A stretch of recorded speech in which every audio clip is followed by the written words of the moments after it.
Encyclical letter, Pascendi Gregis, of our most holy Lord Pius X, by divine providence Pope, on the doctrines of the Modernists. To the patriarchs, primates, archbishops, and other local ordinaries in peace and communion with the Apostolic See, Pope Pius X, venerable brethren, health and the Apostolic benediction. One of the primary obligations assigned by Christ to the office divinely committed to us of feeding the Lord's flock is that of guarding with the greatest vigilance the deposit of the faith delivered to the saints, rejecting the profane novelties of words and the gainsaying of knowledge falsely so called. There has never been a time when this watchfulness of the supreme pastor was not necessary to the Catholic body. For owing to the efforts of the enemy of the human race, there have never been lacking, to quote St. Paul, men speaking perverse things, vain talkers and seducers, erring and driving into error. It must, however, be confessed that these latter days have witnessed a notable increase in the number of the enemies of the cross of Christ, who, by arts entirely new and full of deceit, are striving to destroy the vital energy of the Church, and as far as in them lies, utterly to subvert the very kingdom of Christ. Wherefore, we may no longer keep silence, lest we should seem to fail in our most sacred duty, and lest the kindness that in the hope of wiser counsels we have hitherto shown them should be set down to lack of diligence in the discharge of our office. Section heading, The Gravity of the Situation. That we should act without delay in this matter is made imperative especially by the fact that the partisans of error are to be sought not only among the Church's open enemies, but, what is to be most dreaded and deplored, in her very bosom, and are the more mischievous the less they keep in the open. We allude, venerable brethren, to many who belong to the Catholic laity, and, what is much more sad, to the ranks of the priesthood itself, who, animated by a false zeal for the Church, lacking the solid safeguards of philosophy and theology, nay more, thoroughly imbued with the poisonous doctrines taught by the enemies of the Church, and lost to all sense of modesty, put themselves forward as reformers of the Church, and forming more boldly into line of attack, assail all that is most sacred in the work of Christ, not sparing even the person of the divine Redeemer, whom, with sacrilegious audacity, they degrade to the condition of a simple and ordinary man. Although they express their astonishment that we should number them amongst the enemies of the Church, no one will be reasonably surprised that we should do so if, leaving out of account the internal disposition of the soul, of which God alone is the judge, he considers their tenets, their manner of speech, and their action. Nor indeed would he be wrong in regarding them as the most pernicious of all the adversaries of the Church. For as we have said, they put into operation their designs for her undoing, not from without, but from within. Hence, the danger is present almost in the very veins and heart of the Church, whose injury is the more certain from the very fact that their knowledge of her is more intimate. Moreover, they lay the axe not to the branches and shoots, but to the very root, that is, to the faith and its deepest fibers. And once having struck at this root of immortality, they proceed to diffuse poison through the whole tree, so that there is no part of Catholic truth which they leave untouched, none that they do not strive to corrupt. Further, none is more skillful, none more astute than they in the employment of 1,000 noxious devices. For they play the double part of rationalist and Catholic, and this so craftily that they easily lead the unwary into error. And as audacity is their chief characteristic, there is no conclusion of any kind from which they shrink, or which they do not thrust forward with pertinacity and assurance. To this must be added the fact, which indeed is well calculated to deceive souls, that they lead lives of the greatest activity, of assiduous and ardent application to every branch of learning, and that they possess, as a rule, a reputation for irreproachable morality. Finally, there is the fact, which is all but fatal to the hope of cure, that their very doctrines have given such a bent to their minds that they disdain all authority and brook no restraint. And relying upon a false conscience, they attempt to ascribe to a love of truth that which is in reality the result of pride and obstinacy. Once, indeed, we had hopes of recalling them to a better mind, and to this end we first of all treated them with kindness as our children, then with severity, and at last we have had recourse, though with great reluctance, to public reproof. It is known to you, venerable brethren, how unavailing have been our efforts.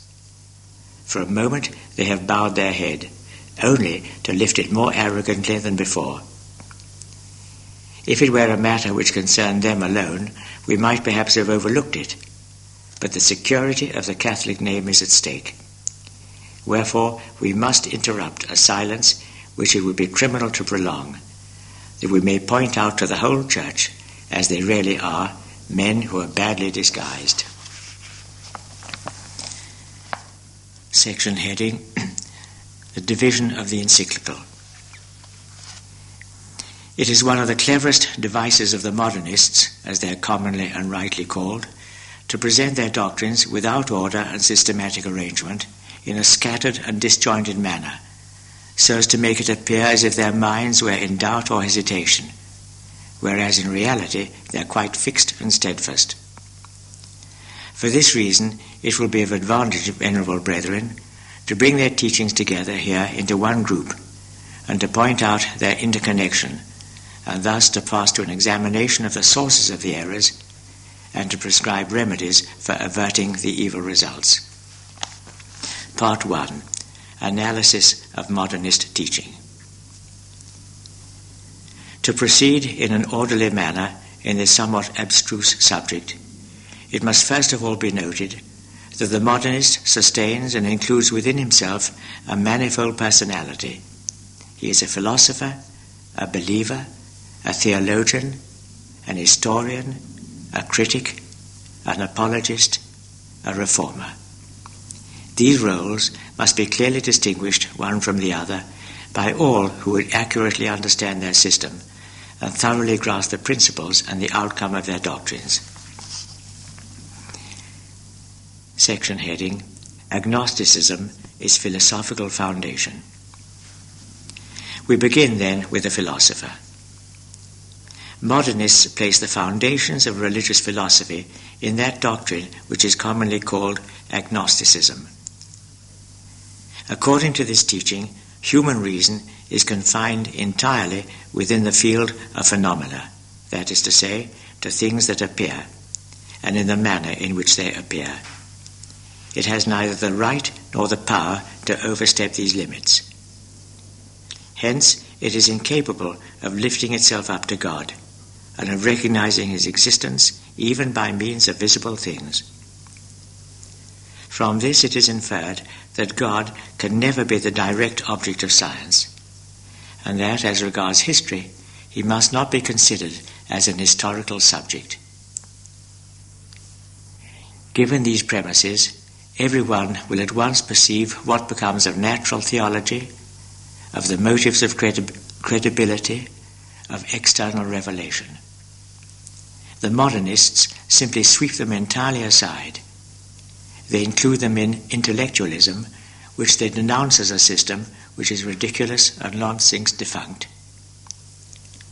Nor does the fact that the Church has formally condemned these portentous errors exercise the slightest restraint upon them. Yet the Vatican Council has defined, quote, "If anyone says that the one true God, our Creator and Lord, cannot be known with certainty by the natural light of human reason, by means of the things that are made, let him be anathema," unquote. And also, quote, "If anyone says that it is not possible or not expedient that man be taught, through the medium of divine revelation, about God and the worship to be paid him, let him be anathema," unquote. And finally, quote, If anyone says that divine revelation cannot be made credible by external signs, and that therefore men should be drawn to the faith only by their personal internal experience or by private inspiration, let him be anathema." Unquote. It may be asked, in what way do the modernists contrive to make the transition from agnosticism, which is a state of pure nescience, to scientific and historic atheism, which is a doctrine of positive denial? And consequently, by what legitimate process of reasoning they proceed from the fact of ignorance as to whether God has in fact intervened in the history of the human race or not, to explain this history, leaving God out altogether, as if he really had not intervened. Let him answer who can. Yet it is a fixed and established principle among them that both science and history must be atheistic, and within their boundaries there is room for nothing but phenomena. God and all that is divine are utterly excluded. We shall soon see clearly what, as a consequence of this most absurd teaching, must be held touching the most sacred person of Christ and the mysteries of his life and death and of his resurrection and ascension into heaven. Section heading Vital Immanence. However, this agnosticism is only the negative part of the system of the modernists. The positive part consists in what they call vital immanence. Thus they advance from one to the other.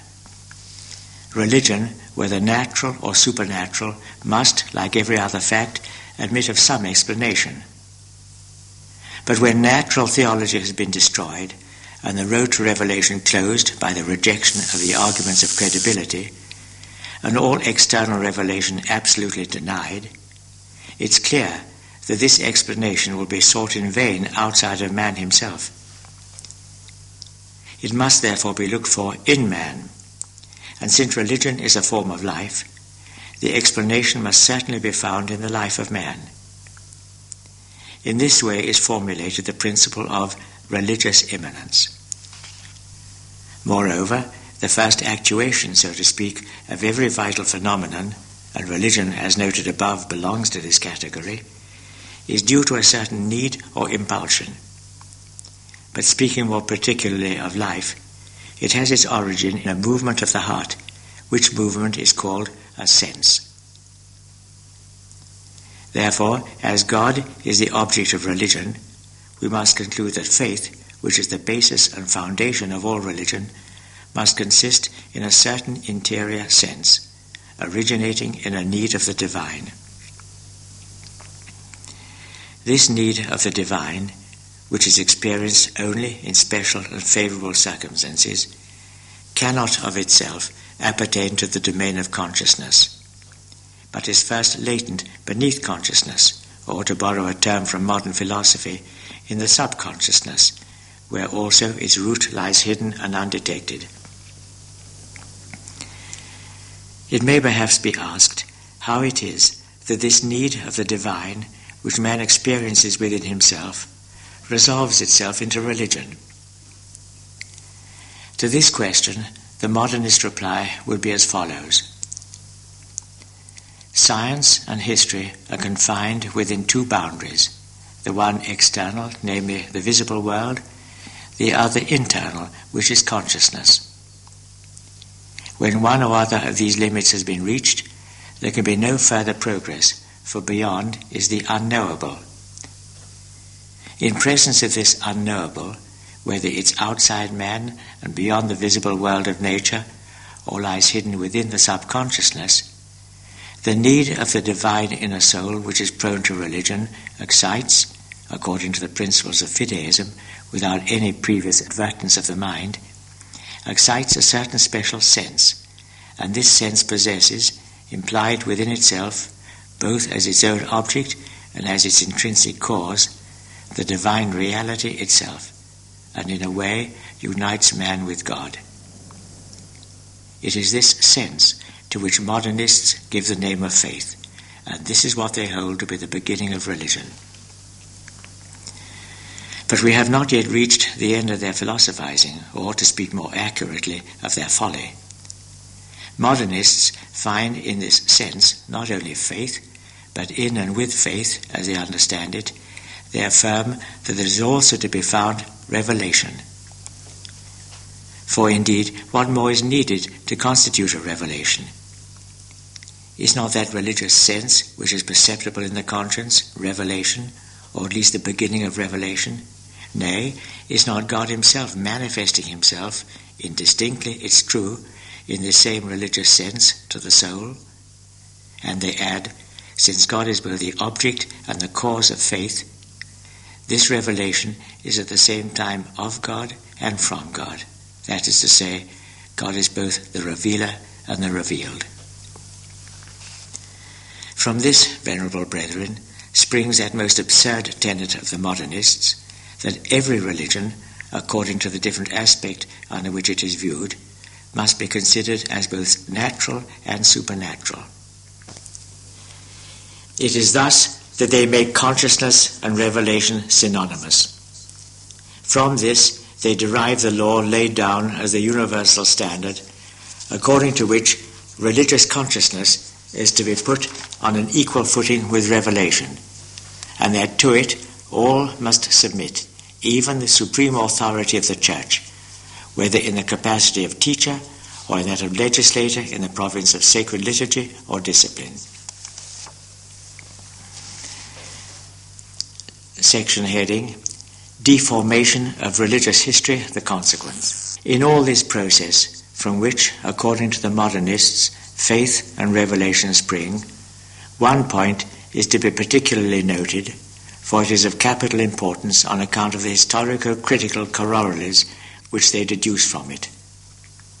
The unknowable they speak of does not present itself to faith as something solitary and isolated, but on the contrary, in close conjunction with some phenomenon which, though it belongs to the realms of science or history, yet to some extent exceeds their limits. Such a phenomenon may be a fact of nature containing within itself something mysterious, or it may be a man whose character, actions and words cannot, apparently, be reconciled with the ordinary laws of history. Then faith, attracted by the unknowable, which is united with the phenomenon, seizes upon the whole phenomenon and, as it were, permeates it with its own life. From this, two things follow. The first is a sort of transfiguration of the phenomenon by its elevation above its own true conditions, an elevation by which it becomes more adapted to clothe itself with the form of the divine character which faith will bestow upon it. The second consequence is a certain disfiguration, so it may be called, of the same phenomenon, arising from the fact that faith attributes to it, when stripped of the circumstances of place and time, characteristics which it does not really possess. And this takes place especially in the case of the phenomena of the past, and the more fully in the measure of their antiquity. From these two principles, the modernists deduce two laws, which, when united with a third, which they have already derived from agnosticism, constitute the foundation of historic criticism. An example may be sought in the person of Christ. In the person of Christ, they say, science and history encounter nothing that is not human. Therefore, in virtue of the first canon deduced from agnosticism, whatever there is in his history suggestive of the divine must be rejected. Then, according to the second canon, the historical person of Christ was transfigured by faith. Therefore, everything that raises it above historical conditions must be removed. Lastly, the third canon, which lays down that the person of Christ has been disfigured by faith, requires that everything should be excluded, deeds and words and all else, that is not in strict keeping with his character, condition and education, and with the place and time in which he lived. A method of reasoning which is passing strange, but in it we have the modernist criticism. It is thus that the religious sense, which through the agency of vital immanence emerges from the lurking places of the subconsciousness, is the germ of all religion and the explanation of everything that has been or ever will be in any religion. This sense, which was at first only rudimentary and almost formless, under the influence of that mysterious principle from which it originated, gradually matured with the progress of human life, of which, as has been said, it is a certain form. This, then, is the origin of all, even of supernatural religion. For religions are mere developments of this religious sense. Nor is the Catholic religion an exception. It's quite on a level with the rest. For it was engendered by the process of vital immanence, and by no other way, in the consciousness of Christ, who is a man of the choicest nature, whose like has never been nor will be. In hearing these things, we shudder indeed at so great an audacity of assertion and so great a sacrilege. And yet, venerable brethren, these are not merely the foolish babblings of unbelievers. There are Catholics, yea, and priests too, who say these things openly, and they boast that they're going to reform the church by these ravings. The question is no longer one of the old error which claimed for human nature a sort of right to the supernatural. It's gone far beyond that, and has reached the point where it is affirmed that our most holy religion, in the man Christ as in us, emanated from nature spontaneously and of itself.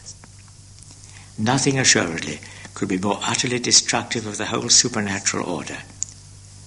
For this reason, the Vatican Council most justly decreed, quote, "If anyone says that man cannot be raised by God to a knowledge and perfection which surpasses nature, but that he can and should, by his own efforts and by a constant development, attain finally to the possession of all truth and good, let him be anathema." Unquote. Section heading: The Origin of Dogmas. So far, venerable brethren, there has been no mention of the intellect. It also, according to the teaching of the modernists, has its part in the act of faith, and it is of importance to see how.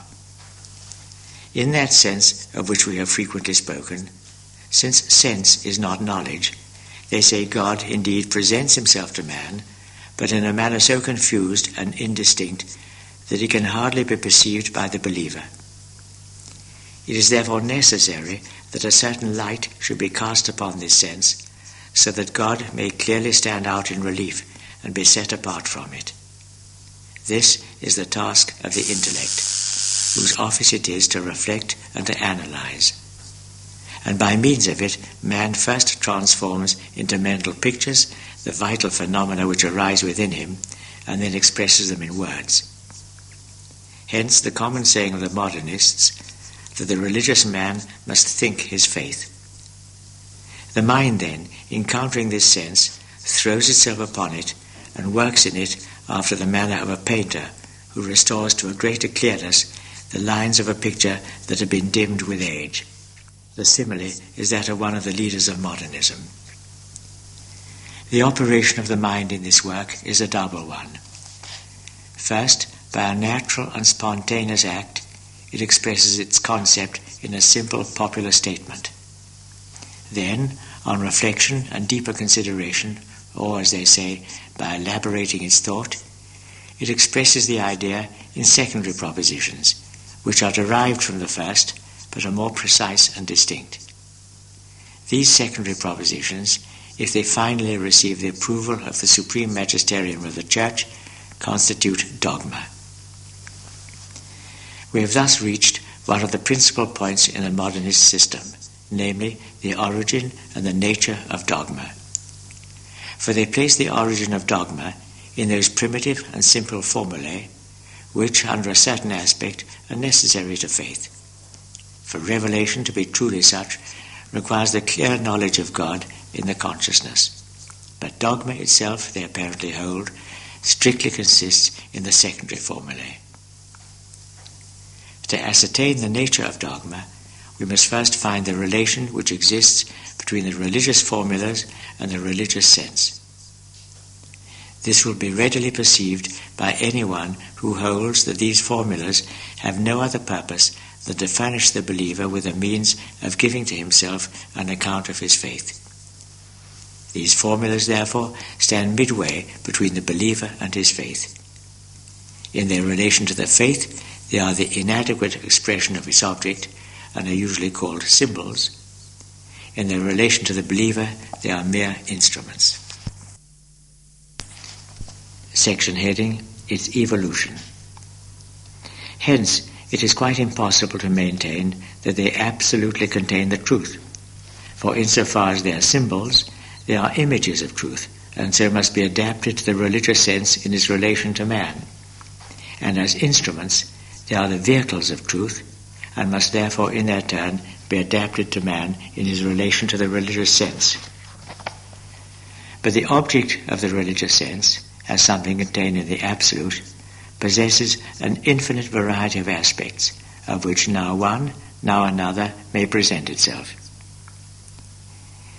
In like manner, he who believes can avail himself of varying conditions. Consequently, the formula which we call dogma must be subject to these vicissitudes, and are therefore liable to change. Thus the way is opened to the intrinsic evolution of dogma. Here we have an immense structure of sophisms which ruin and wreck all religion. Dogma is not only able, but ought to evolve and to be changed. This is strongly affirmed by the modernists and clearly flows from their principles. For amongst the chief points in their teaching is the following, which they deduce from the principle of vital immanence, namely, that religious formulas, if they are to be really religious and not merely intellectual speculations, ought to be living and to live the life of the religious sense. This is not to be understood to mean that these formulas, especially if merely imaginative, were to be invented for the religious sense. Their origin matters nothing, any more than their number or quality. What is necessary is that the religious sense, with some modification where needful, should vitally assimilate them. In other words, it is necessary that the primitive formula be accepted and sanctioned by the heart, and similarly, the subsequent work from which are brought forth the secondary formulas must proceed under the guidance of the heart. Hence it comes that these formulas, in order to be living, should be and should remain adapted to the faith and to him who believes. Wherefore, if for any reason this adaptation should cease to exist, they lose their first meaning and accordingly need to be changed.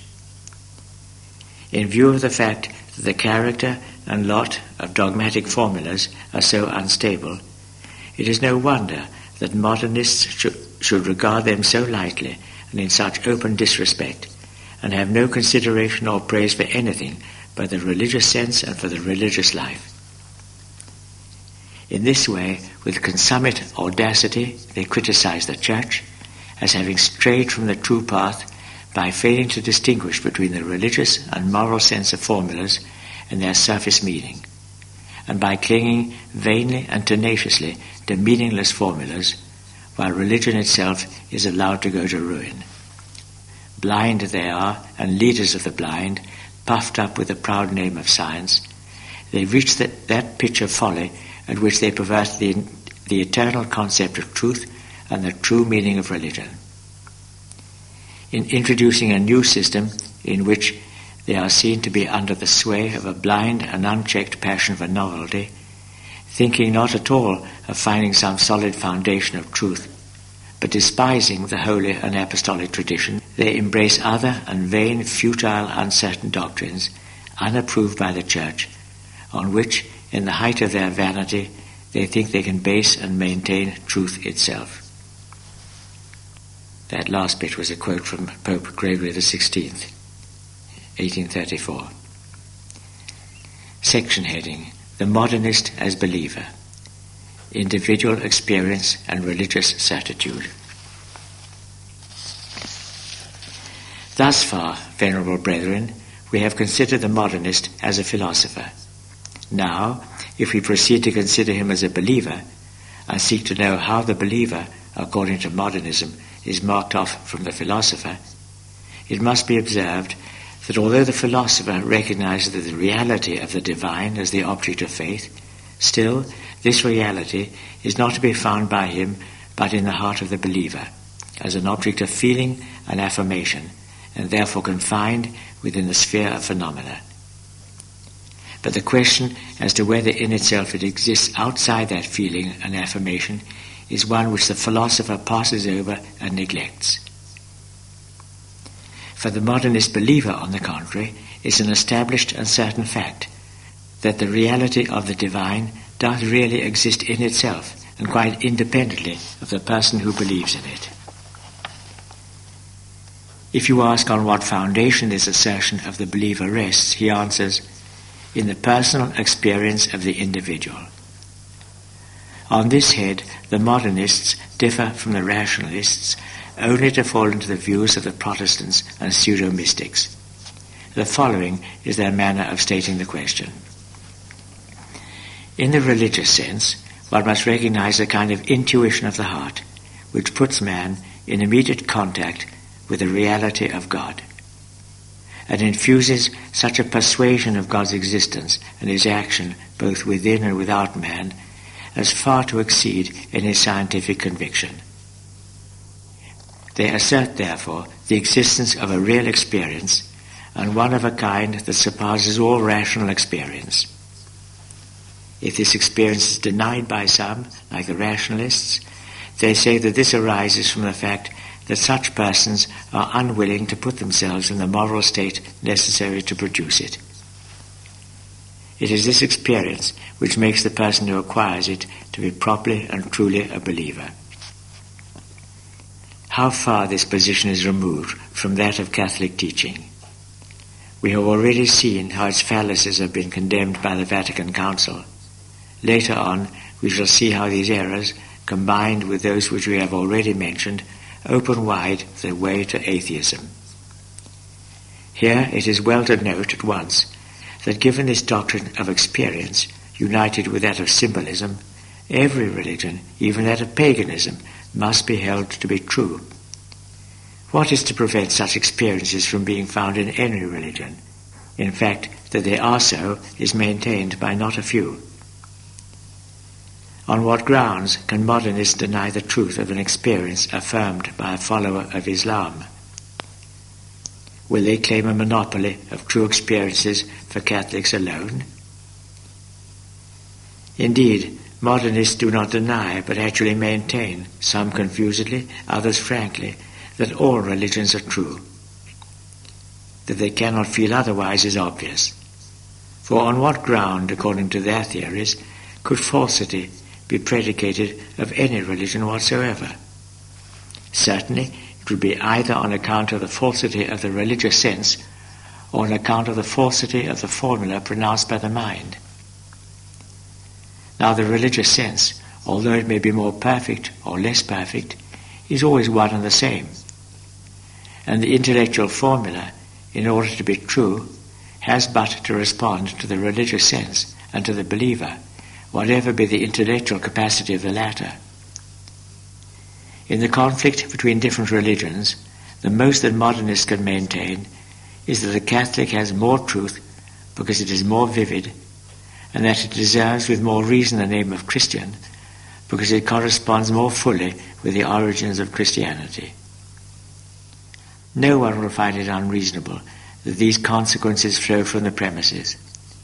But what is most amazing is that there are Catholics and priests who, we would fain believe, abhor such enormities and yet act as if they fully approved of them.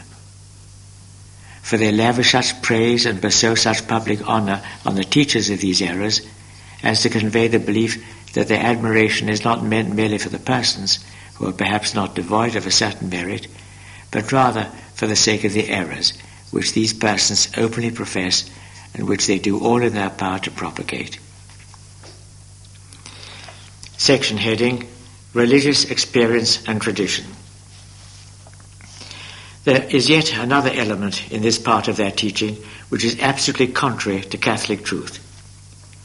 For what is laid down as to experience is also applied with destructive effect to tradition, which has always been maintained by the Catholic Church. Tradition, as understood by the modernists, is a communication with others of an original experience through preaching by means of the intellectual formula. To this formula, in addition to its representative value, they attribute a species of suggestive efficacy, which acts firstly in the believer by stimulating the religious sense, should it happen to have grown sluggish, and by renewing the experience once acquired, and secondly, in those who do not yet believe, by awakening in them for the first time the religious sense and producing the experience. In this way is religious experience spread abroad among the nations, and not merely among contemporaries by preaching, but among future generations both by books, by oral transmission from one to another.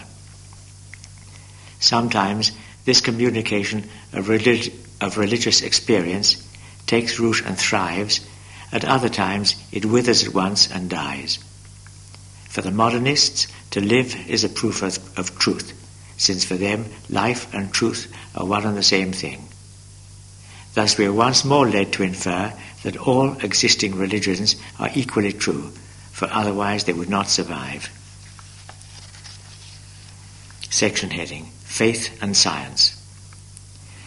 We have proceeded sufficiently far, venerable brethren, to have before us enough, and more than enough, to enable us to see what are the relations which modernists establish between faith and science, including, as they are wont to do under that name, history.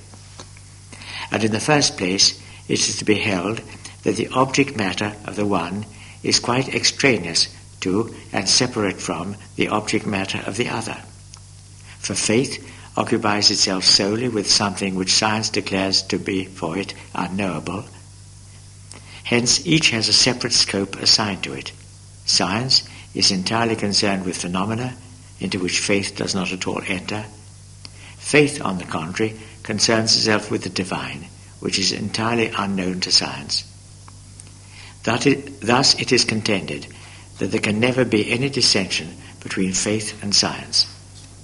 For if each keeps on its own ground, they can never meet, and therefore never can be in contradiction. And if it be objected that in the visible world there are some things which appertain to faith, such as the human life of Christ, the modernists reply by denying this. For though such things come within the category of phenomena, still, in as far as they are lived by faith, and in the way already described have been by faith transfigured and disfigured, they have been removed from the world of sense and transferred into material for the divine. Hence, should it be further asked whether Christ has wrought real miracles and made real prophecies, whether he rose truly from the dead and ascended into heaven, the answer of agnostic science will be in the negative, and the answer of faith in the affirmative. Yet there will not be on that account any conflict between them. For it will be denied by the philosopher, as a philosopher speaking to philosophers, and considering Christ only in historical reality, and it will be affirmed by the believer as a believer speaking to believers, and considering the life of Christ as lived again by the faith and in the faith. Section heading: Faith subject to science. It would be a great mistake, nevertheless, to suppose that according to these theories, one is allowed to believe that faith and science are entirely independent of each other. On the side of science, that is indeed quite true and correct. But it is quite otherwise with regard to faith, which is subject to science, not on one, but on three grounds. For in the first place, it must be observed that in every religious fact, when one takes away the divine reality and the experience of it which the believer possesses, everything else, and especially the religious formulas, belongs to the sphere of phenomena, and therefore falls under the control of science. Let the believer go out of the world if he will, but so long as he remains in it, whether he like it or not, he cannot escape from the laws, the observation, the judgments of science and of history. Further, although it is contended that God is the object of faith alone, the statement refers only to the divine reality, not to the idea of God. The latter also is subject to science, which, while it philosophizes in what is called the logical order, soars also to the absolute and the ideal. It is therefore the right of philosophy and of science to form its knowledge concerning the idea of God, to direct it in its evolution, and to purify it of any extraneous elements which may have entered into it. Hence we have the modernist axiom that the religious evolution ought to be brought into accord with the moral and intellectual, or, as one whom they regard as their leader has expressed it, ought to be subject to it. Finally, man does not suffer a dualism to exist in himself, and the believer therefore feels within him an impelling need so to harmonize faith with science that it may never oppose the general conception which science sets forth concerning the universe. Thus, it is evident that science is to be entirely independent of faith, while on the other hand, and notwithstanding that they are supposed to be strangers to each other, faith is made subject to science. All this, venerable brothers, is in formal opposition to the teachings of our predecessor, Pius IX, where he lays it down that, quote, "In matters of religion, it is the duty of philosophy not to command but to serve, not to prescribe what is to be believed, but to embrace what is to be believed with reasonable obedience, not to scrutinize the depths of the mysteries of God, but to venerate them devoutly and humbly." Unquote.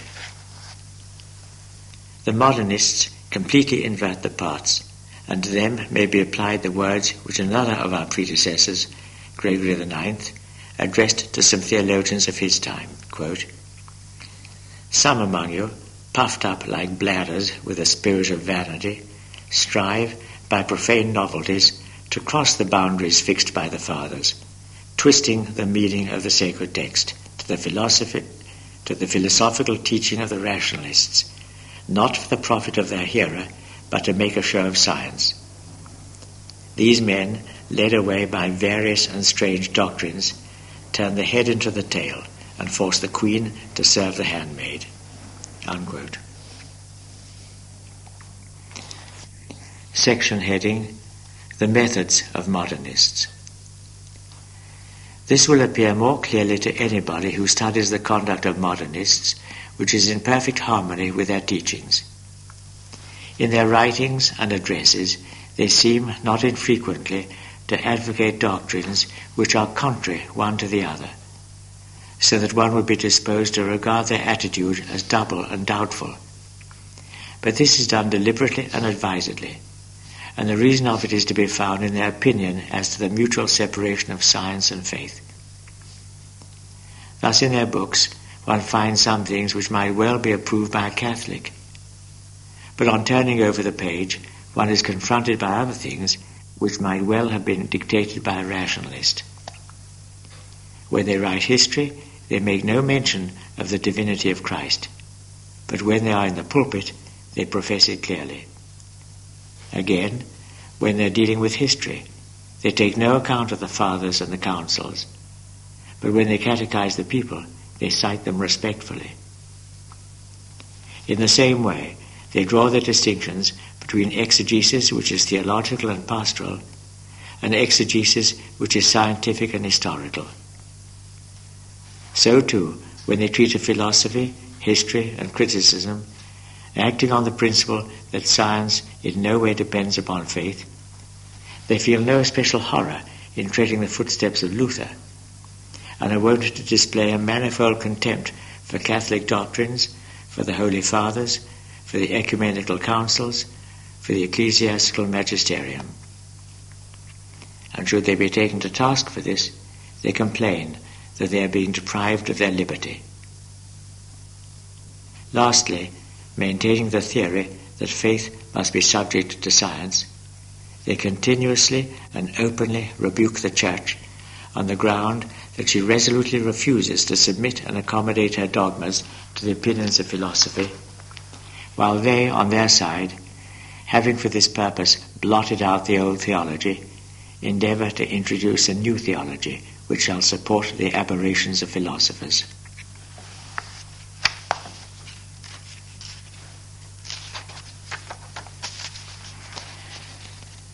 Section heading: The Modernist as Theologian, His Principles, Immanence, and Symbolism. At this point, venerable brethren, the way is open for us to consider the modernists in the theological arena, a difficult task, yet one that may be disposed of briefly. It's a question of effecting the conciliation of faith with science, but always by making the one subject to the other. In this matter, the modernist theologian takes exactly the same principles which we have seen employed by the modernist philosopher, the principles of immanence and symbolism, and applies them to the believer. The process is an extremely simple one. The philosopher has declared the principle of faith is immanent, the believer has added this principle is God, and the theologian draws the conclusion God is immanent in man. Thus, we have theological immanence. So too, the philosopher regards it as certain that the representations of the object of faith are merely symbolical. The believer has likewise affirmed that the object of faith is God in himself, and the theologian proceeds to affirm that the representations of the divine reality are symbolical, and thus we have theological symbolism. These errors are truly of the gravest kind, and the pernicious character of both will be seen clearly from an examination of their consequences.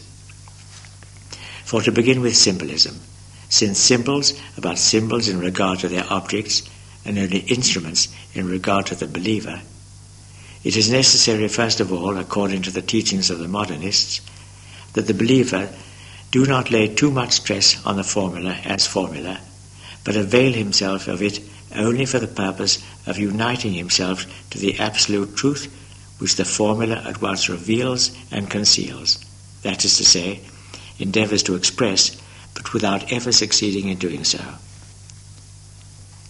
They would also have the believer make use of the formulas only in as far as they are helpful to him, for they are given to be a help and not a hindrance. With proper regard, however, for the social respect due to formulas which the public magisterium has deemed suitable for expressing the common consciousness until such time as the same magisterium shall provide otherwise. Concerning immanence, it's not easy to determine what modernists precisely mean by it, for their own opinions on the subject vary. Some understand it in the sense that God working in man is more intimately present in him than man is even in himself, and this conception, if properly understood, is irreproachable. Others hold that the divine action is one with the action of nature, as the action of the first cause is one with the action of the secondary cause, and this would destroy the supernatural order.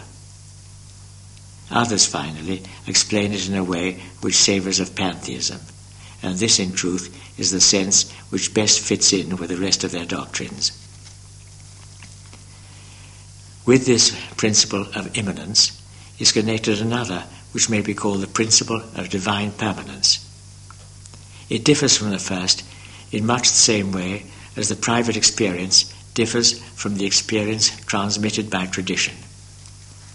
An example illustrating what is meant will be found in the Church and the Sacraments. The Church and the Sacraments, according to the modernists, are not to be regarded as having been instituted by Christ himself.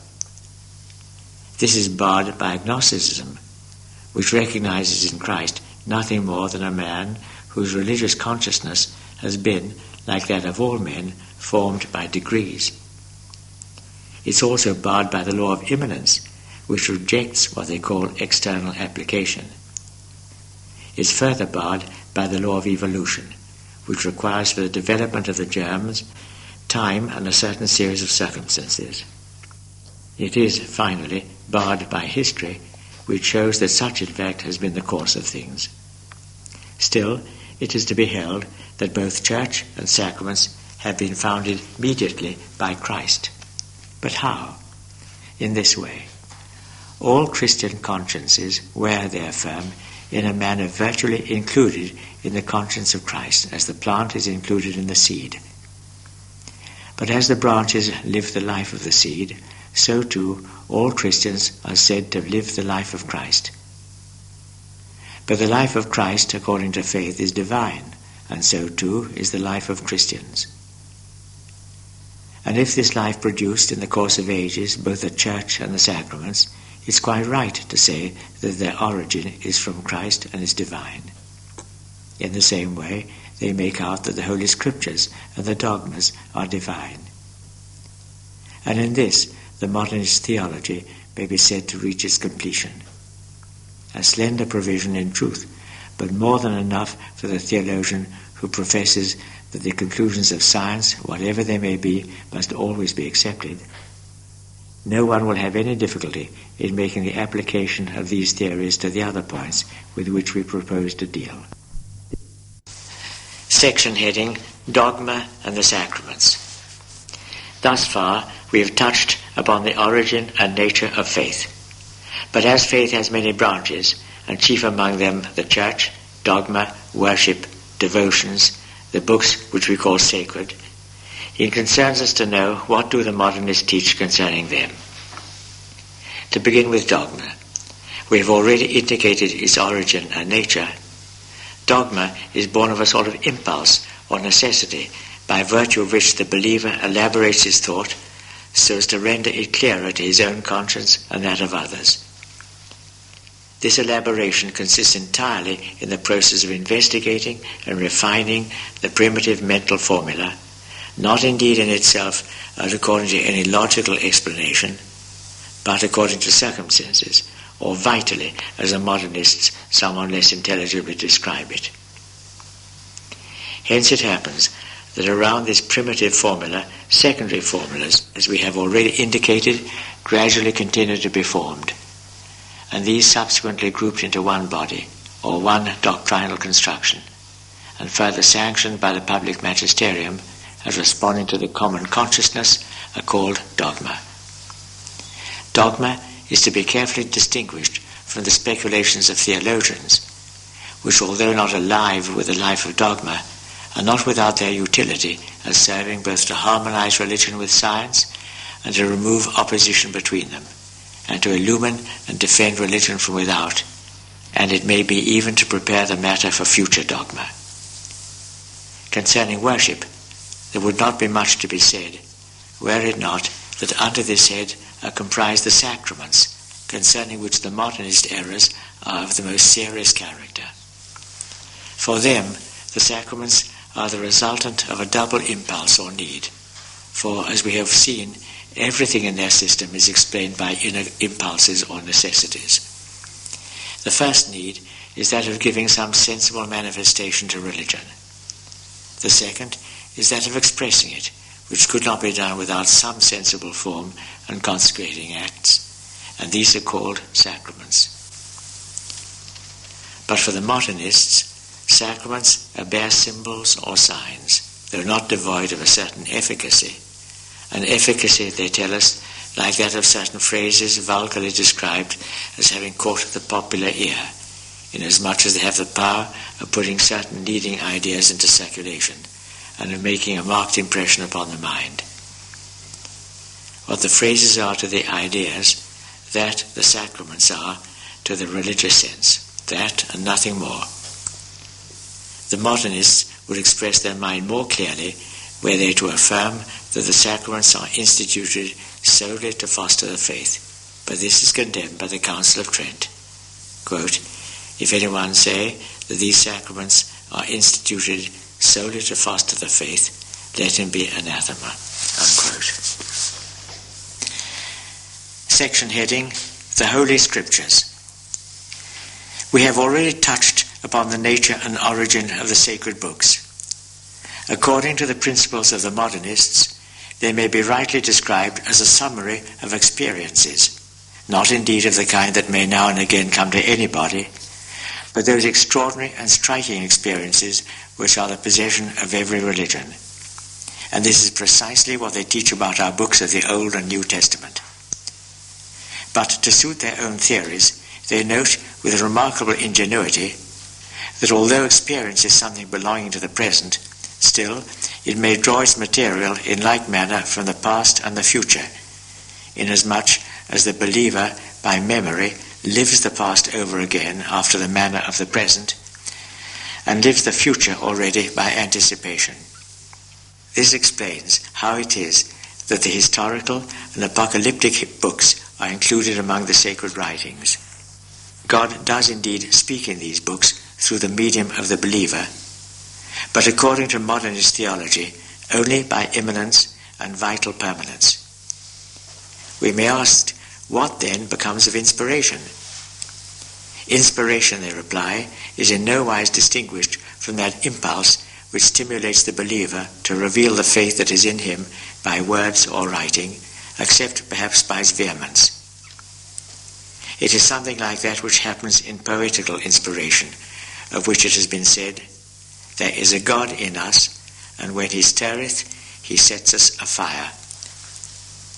It is in this sense that God is said to be the origin of the inspiration of the sacred books. The modernists, moreover, affirm concerning this inspiration that there is nothing in the sacred books which is devoid of it. In this respect, some might be disposed to consider them as more orthodox than certain writers in recent times who somewhat restrict inspiration, as for instance in what have been put forward as so-called tacit citations. But in all this we have mere verbal conjuring. For if we take the Bible according to the standards of agnosticism, namely as a human work made by men for men, albeit the theologian is allowed to proclaim that it is divine by immanence, what room is there left in it for inspiration? The modernists assert a general inspiration of the sacred books, but they admit no inspiration in the Catholic sense. Section heading, The Church. A wider field for comment is opened when we come to what the modernist school has imagined to be the nature of the Church. They begin with the supposition that the Church has its birth in a double need. First, the need of the individual believer to communicate his faith to others, especially if he has had some original and special experience. And secondly, when the faith has become common to many, the need of the collectivity to form itself into a society and to guard, promote, and propagate the common good. What then is the Church? It is the product of the collective conscience, that is to say, of the association of individual consciences, which by virtue of the principle of vital permanence depend all on one first believer, who for Catholics is Christ. Now every society needs a directing authority to guide its members towards the common end, to foster prudently the elements of cohesion, which in a religious society are doctrine and worship. Hence, the triple authority in the Catholic Church: disciplinary, dogmatic, liturgical. The nature of this authority is to be gathered from its origin, and its rights and duties from its nature. In past times, it was a common error that authority came to the Church from without, that is to say, directly from God, and it was then rightly held to be autocratic. But this conception has now grown obsolete. For in the same way as the Church is a vital emanation of the collectivity of consciences, so too authority emanates vitally from the Church itself. Authority, therefore, like the Church, has its origin in the religious conscience, and that being so, is subject to it. Should it disown this dependence, it becomes a tyranny. For we are living in an age when a sense of liberty has reached its highest development. In the civil order, the public conscience has introduced popular government. Now there is in man only one conscience, just as there is only one life. It is for the ecclesiastical authority, therefore, to adopt a democratic form, unless it wishes to provoke and foment an intestine conflict in the consciences of mankind. The penalty of refusal is disaster. For it is madness to think that the sentiment of liberty, as it now obtains, can recede. Were it forcibly pent up and held in bonds, the more terrible would be its outburst, sweeping away at once both church and religion. Such is the situation in the minds of the modernists, and their one great anxiety is, in consequence, to find a way of conciliation between the authority of the church and the liberty of the believers.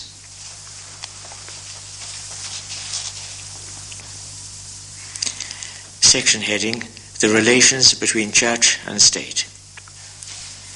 But it is not only within her own household that the church must come to terms. Besides her relations with those within, she has others with those who are outside. The church does not occupy the world all by herself.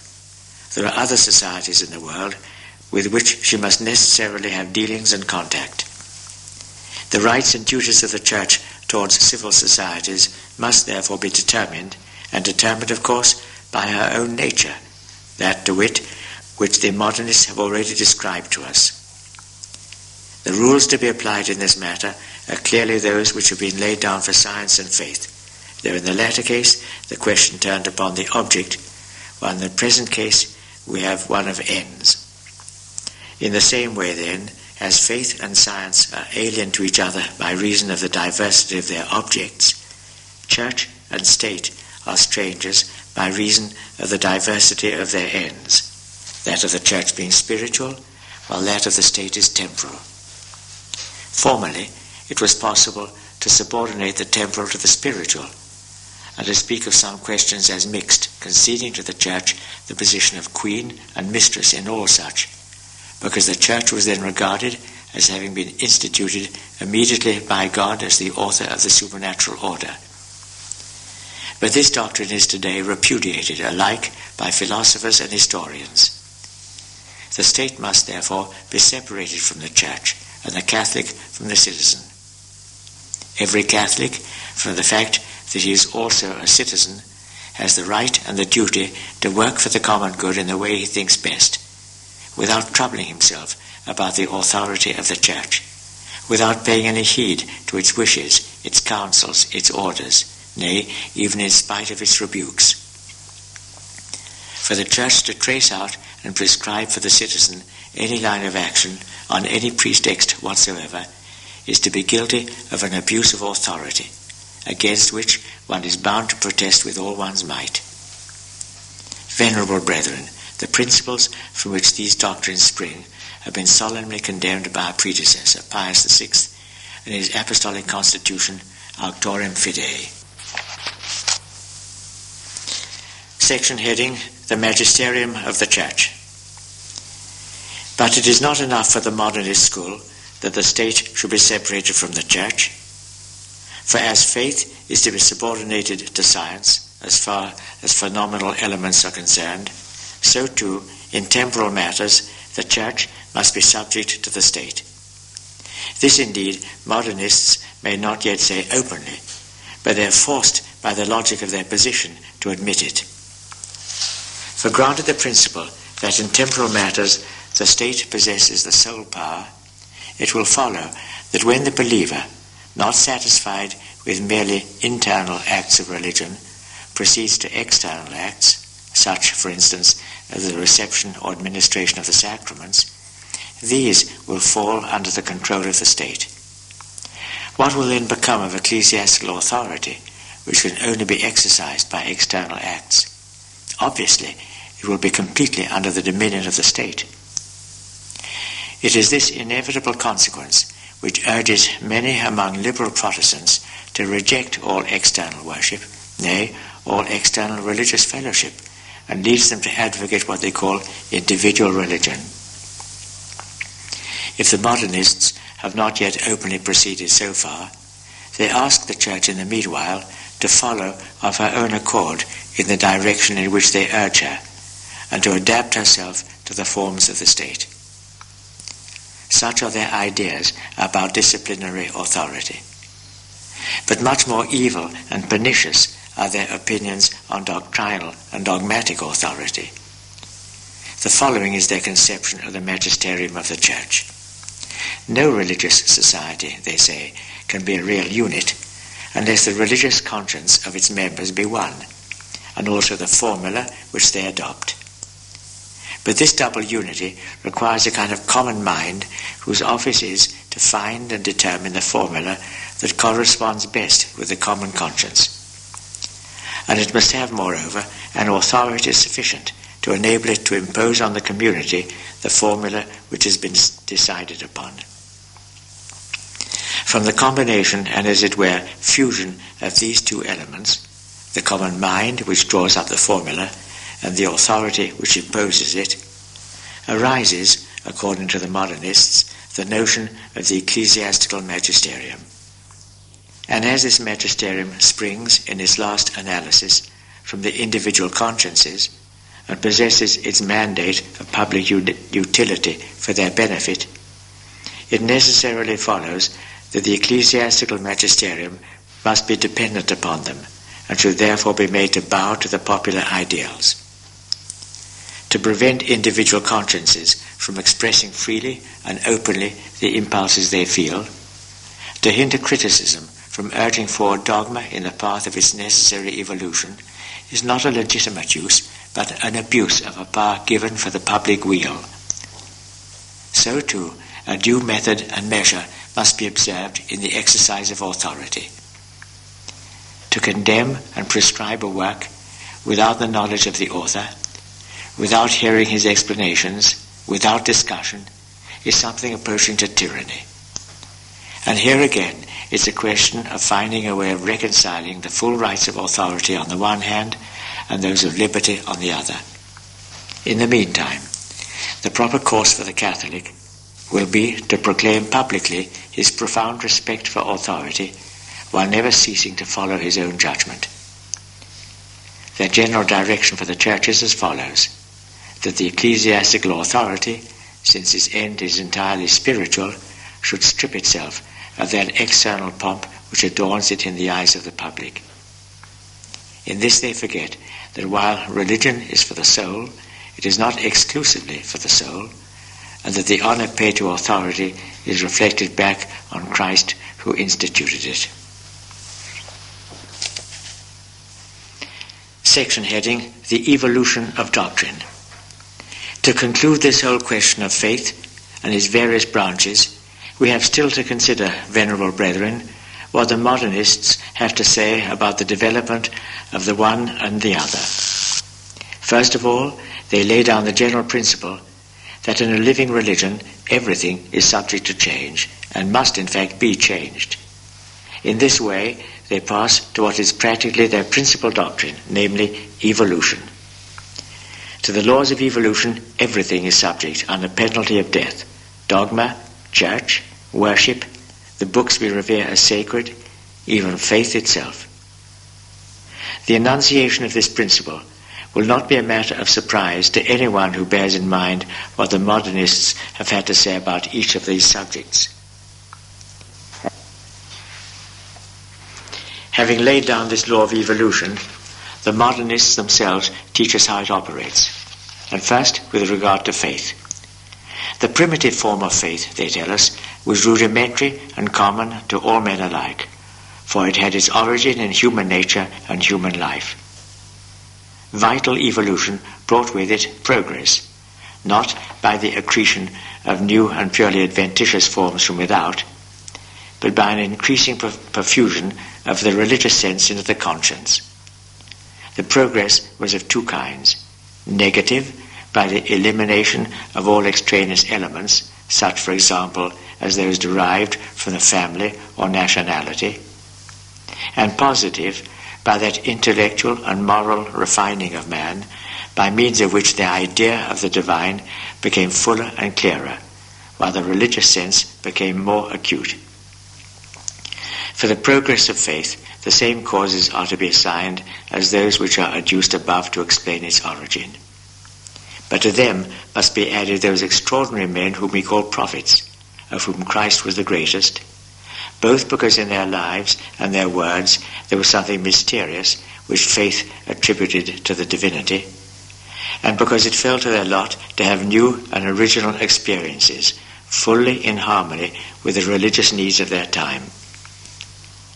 The progress of dogma is due chiefly to the fact that obstacles to the faith have to be surmounted, enemies have to be vanquished, and objections have to be refuted. Add to this a perpetual striving to penetrate ever more profoundly into those things which are contained in the mysteries of faith. Thus, putting aside other examples, it is found to have happened in the case of Christ. In him, that divine something which faith recognized in him was slowly and gradually expanded in such a way that he was at last held to be God. The chief stimulus of the evolution of worship consists in the need of accommodation to the manners and customs of peoples, as well as the need of availing itself of the value which certain acts have acquired by usage. Finally, evolution in the Church itself is fed by the need of adapting itself to historical conditions and of harmonizing itself with existing forms of society. Such is their view with regard to each. And here, before proceeding further, we wish to draw attention to this whole theory of necessities or needs, for beyond all that we have seen, it is, as it were, the base and foundation of that famous method which they describe as historical. Although evolution is urged on by needs or necessities, yet, if controlled by these alone, it would easily overstep the boundaries of tradition, and thus, separated from its primitive vital principle, would make for ruin instead of progress. Hence, by those who study more closely the ideas of the modernists, evolution is described as a resultant from the conflict of two forces, one of them tending towards progress, the other towards conservation. The conserving force exists in the Church and is found in tradition. Tradition is represented by religious authority, and this both by right and in fact. For by right it is in the very nature of authority to protect tradition, and in fact, since authority, raised as it is above the contingencies of life, feels hardly or not at all the spurs of progress. The progressive force, on the contrary, which responds to the inner needs, lies in the individual consciences and works in them, especially in such of them as are in more close and intimate contact with life. Already we observe, venerable brethren, the introduction of that most pernicious doctrine which would make of the laity the factor of progress in the Church. Now it's by a species of covenant and compromise between these two forces of conservation and progress, that is to say, between authority and individual consciences, that changes and advances take place. The individual consciences, or some of them, act on the collective conscience, which brings pressure to bear on the depositaries of authority to make terms and to keep to them. With all this in mind, one understands how it is that the modernists express astonishment when they are reprimanded or punished. What is imputed to them as a fault, they regard as a sacred duty. They understand the needs of consciences better than anyone else, since they come into closer touch with them than does the ecclesiastical authority. Nay, they embody them, so to speak, in themselves. Hence, for them to speak and to write publicly is a bounden duty. Let authority rebuke them if it pleases. They have their own conscience on their side, and an intimate experience which tells them with certainty that what they deserve is not blame but praise.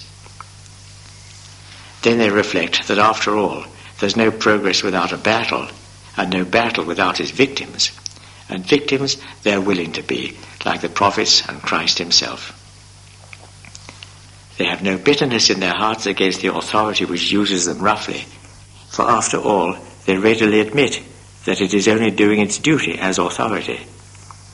Their sole grief is that it remains deaf to their warnings, for in this way it impedes the progress of souls. But the hour will most surely come when further delay will be impossible, for if the laws of evolution may be checked for a while, they cannot be finally evaded.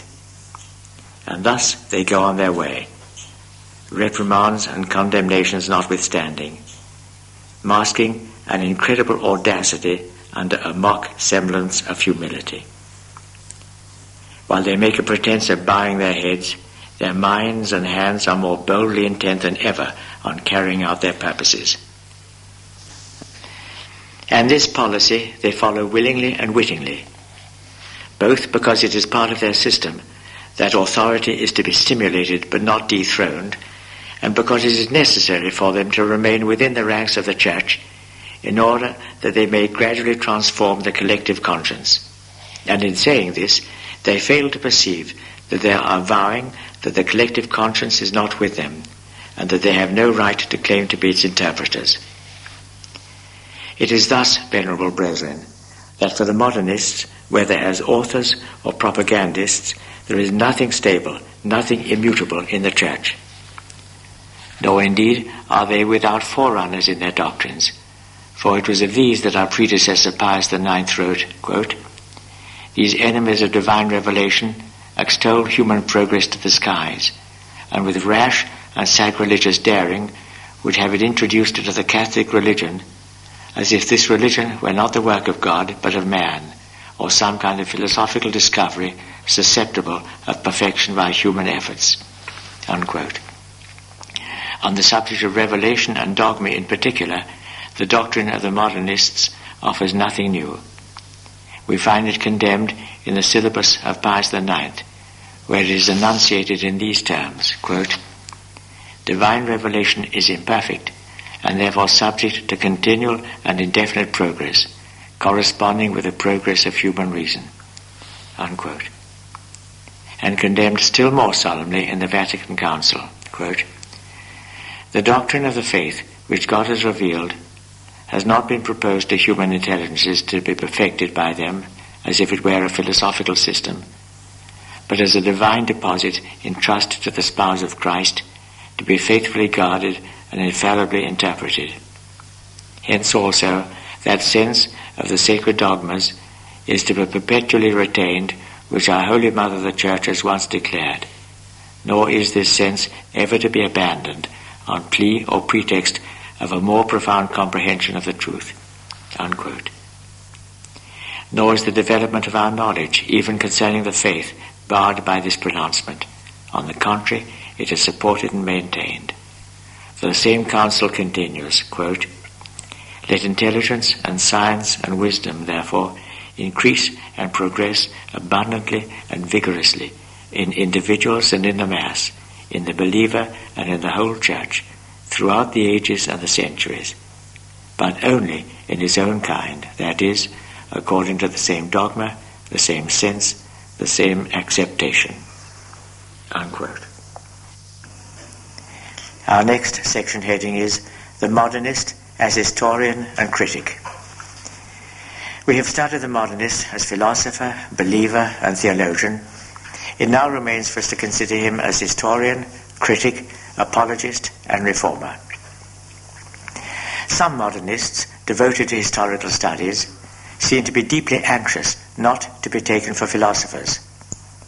About philosophy, they profess to know nothing whatever, and in this they display remarkable astuteness, for they are particularly desirous not to be suspected of any prepossession in favor of philosophical theories which would lay them open to the charge of not being, as they call it, objective. And yet the truth is that their history and their criticism are saturated with their philosophy, and that the historical critical conclusions are the natural outcome of their philosophical principles. This will be patent to anyone who reflects. Their first three laws are contained in those three principles of their philosophy already dealt with: the principle of agnosticism, the theorem of the transfiguration of things by faith, and that other which may be called the principle of disfiguration. Let us see what consequences flow from each of these. Agnosticism tells us that history, like science, deals entirely with phenomena, and the consequence is that God and every intervention of God in human affairs is to be relegated to the domain of faith as belonging to it alone. Wherefore, in things where there's combined a double element, the divine and the human, as for example in Christ, or the Church, or the sacraments, or the many other objects of the same kind, a division and separation must be made, and the human element must be left to history, while the divine will be assigned to faith. Hence we have that distinction, so current among the modernists, between the Christ of history and the Christ of faith, the Church of history and the Church of faith, the sacraments of history and the sacraments of faith, and so in similar matters. Next, we find that the human element itself, which the historian has to work on, as it appears in the documents, is to be considered as having been transfigured by faith, that is to say, raised above its historical conditions. It becomes necessary, therefore, to eliminate also the accretions which faith has added, to relegate them to faith itself and to the history of faith. Thus, when treating of Christ, the historian must set aside all that surpasses man in his natural condition, according to what psychology tells us of him, or according to what we gather from the place and period of his existence. Finally, they require, by virtue of the third principle, that even those things which are not outside the sphere of history should pass through the sieve, excluding all and relegating to faith everything which in their judgment is not in harmony with what they call the logic of facts, or not in character with the persons of whom they are predicated. Thus, they will not allow that Christ ever utter those things which do not seem to be within the capacity of the multitudes that listen to him. Hence, they delete from his real history and transfer to faith all the allegories found in his discourses. We may peradventure inquire on what principle they make these divisions. Their reply is that they argue from the character of the man, from his condition of life, from his education, from the complexity of the circumstances under which the facts took place, in short, if we understand them aright, on the principle which in the last analysis is merely subjective. Their method is to put themselves into the position and person of Christ, and then to attribute to him what they would have done under like circumstances. In this way, absolutely a priori, and acting on philosophical principles which they hold but which they profess to ignore, they proclaim that Christ, according to what they call his real history, was not God and never did anything divine, and that as man he did and said only what they, judging from the time in which he lived, considered that he ought to have said or done. The next section heading is Criticism and its Principles. As history takes its conclusions from philosophy, so too criticism takes its conclusions from history. The critic, on the data furnished him by the historian, makes two parts of all his documents. Those that remain after the triple elimination above described go to form the real history. The rest is attributed to the history of the faith, or, as it's styled, to internal history. For the modernists distinguish very carefully between these two kinds of history, and it is to be noted that they oppose the history of the faith to real history precisely as real. Thus, as we've already said, we have a twofold Christ, a real Christ and a Christ, the one of faith, who never really existed. A Christ who has lived at a given time and in a given place, and a Christ who's never lived outside the pious meditations of the believer. The Christ, for instance, whom we find in the Gospel of St. John, which, according to them, is mere meditation from beginning to end. But the dominion of philosophy over history does not end here. Given that division of which we have spoken, of the documents into two parts, the philosopher steps in again with his dogma of vital immanence, and shows how everything in the history of the Church is to be explained by vital emanation. And since the cause or condition of every vital emanation whatsoever is to be found in some need or want, it follows that no fact can be regarded as antecedent to the need which produced it. Historically, the fact must be posterior to the need. What then does the historian in view of this principle? He goes over his documents again, whether they be contained in the sacred books or elsewhere, draws up from them his list of the particular needs of the Church, whether relating to dogma or liturgy or other matters which are found in the Church thus related, and then he hands his list over to the critic. The critic takes in hand the documents dealing with the history of faith and distributes them period by period so that they correspond exactly with the lists of needs, always guided by the principle that the narration must follow the facts as the facts follow the needs. It may at times happen that some parts of sacred scriptures, such as the epistles, themselves constitute the fact created by the need. Even so, the rule holds that the age of any document can only be determined by the age in which each need has manifested itself in the Church. Further, a distinction must be made between the beginning of a fact and its development, for what is born in one day requires time for growth. Hence, the critic must once more go over his documents, arranged as they are through the different ages, and divide them again into two parts, separating those that regard the origin of the facts from those that deal with their development, and these he must again arrange according to their periods. Then the philosopher must come in again to enjoin upon the historian the obligation of following in all his studies the precepts and laws of evolution.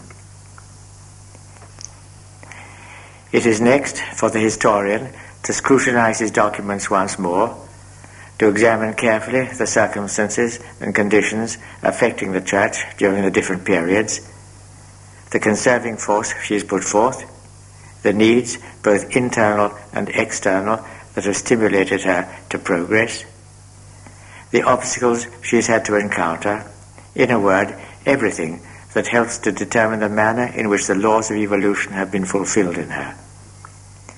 This done, he finishes his work by drawing up a history of the development in its broad lines. The critic follows and fits in the rest of the documents. He sets himself to write. The history is finished. Now, we ask here, who is the author of this history? The historian? The critic? Assuredly, neither of these, but the philosopher. From beginning to end, everything in it is a priori, and an a priorism that reeks of heresy. These men are certainly to be pitied, of whom the apostle might well say, they became vain in their thoughts, professing themselves to be wise, they became fools. At the same time, they excite resentment when they accuse the Church of arranging and confusing the texts after her own fashion and for the needs of her cause. In this, they are accusing the Church of something for which their own conscience plainly reproaches them. The next section heading, How the Bible is Dealt with.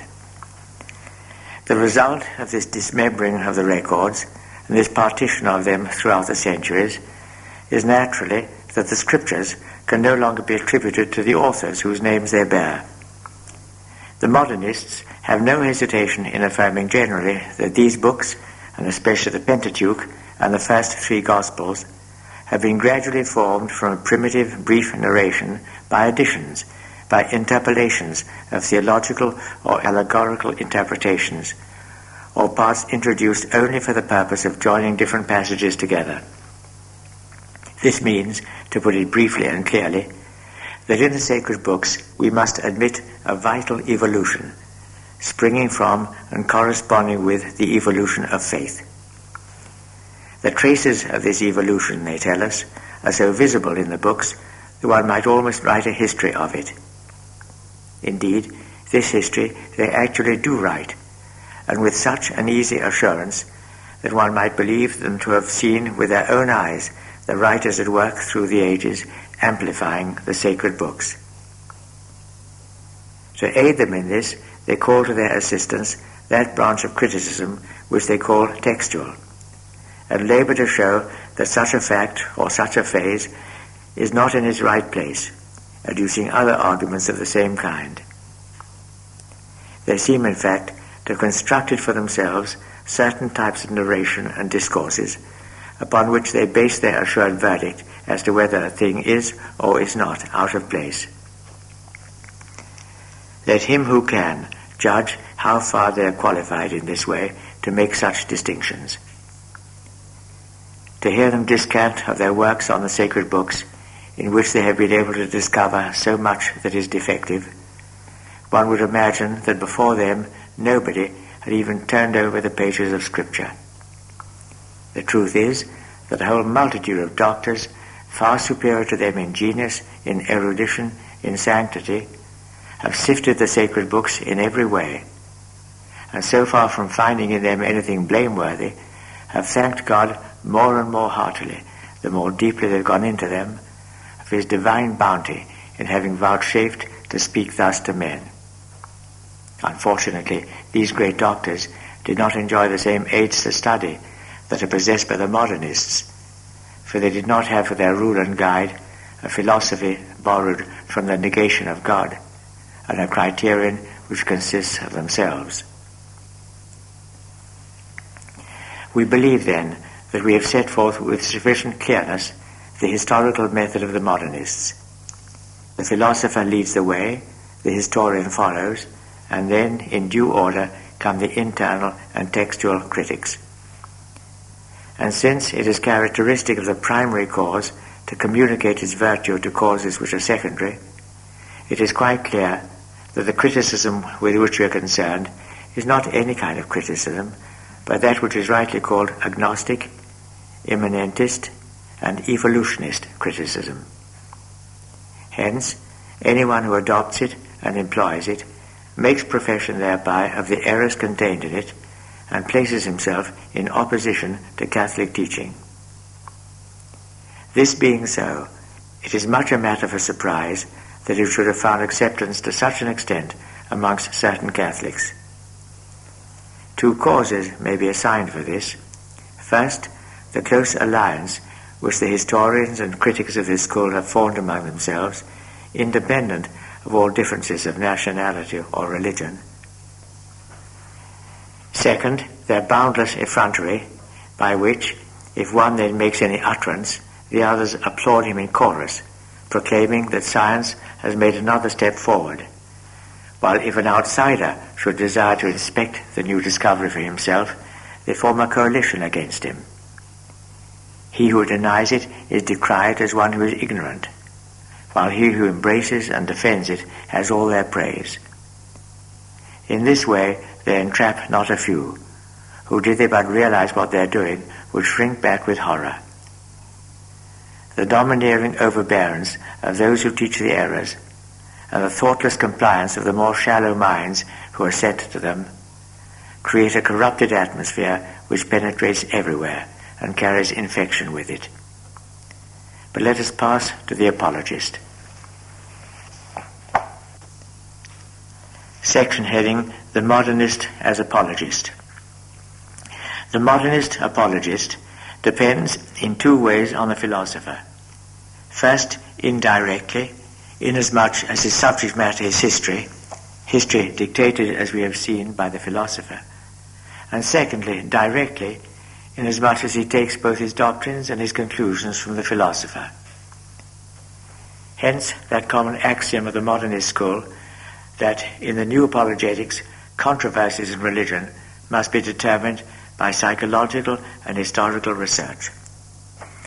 The modernist apologists, then, enter the arena proclaiming to the rationalists that though they are defending religion, they have no intention of employing the data of the sacred books or the histories in current use in the Church and written upon the old lines, but real history composed on modern principles and according to the modern method.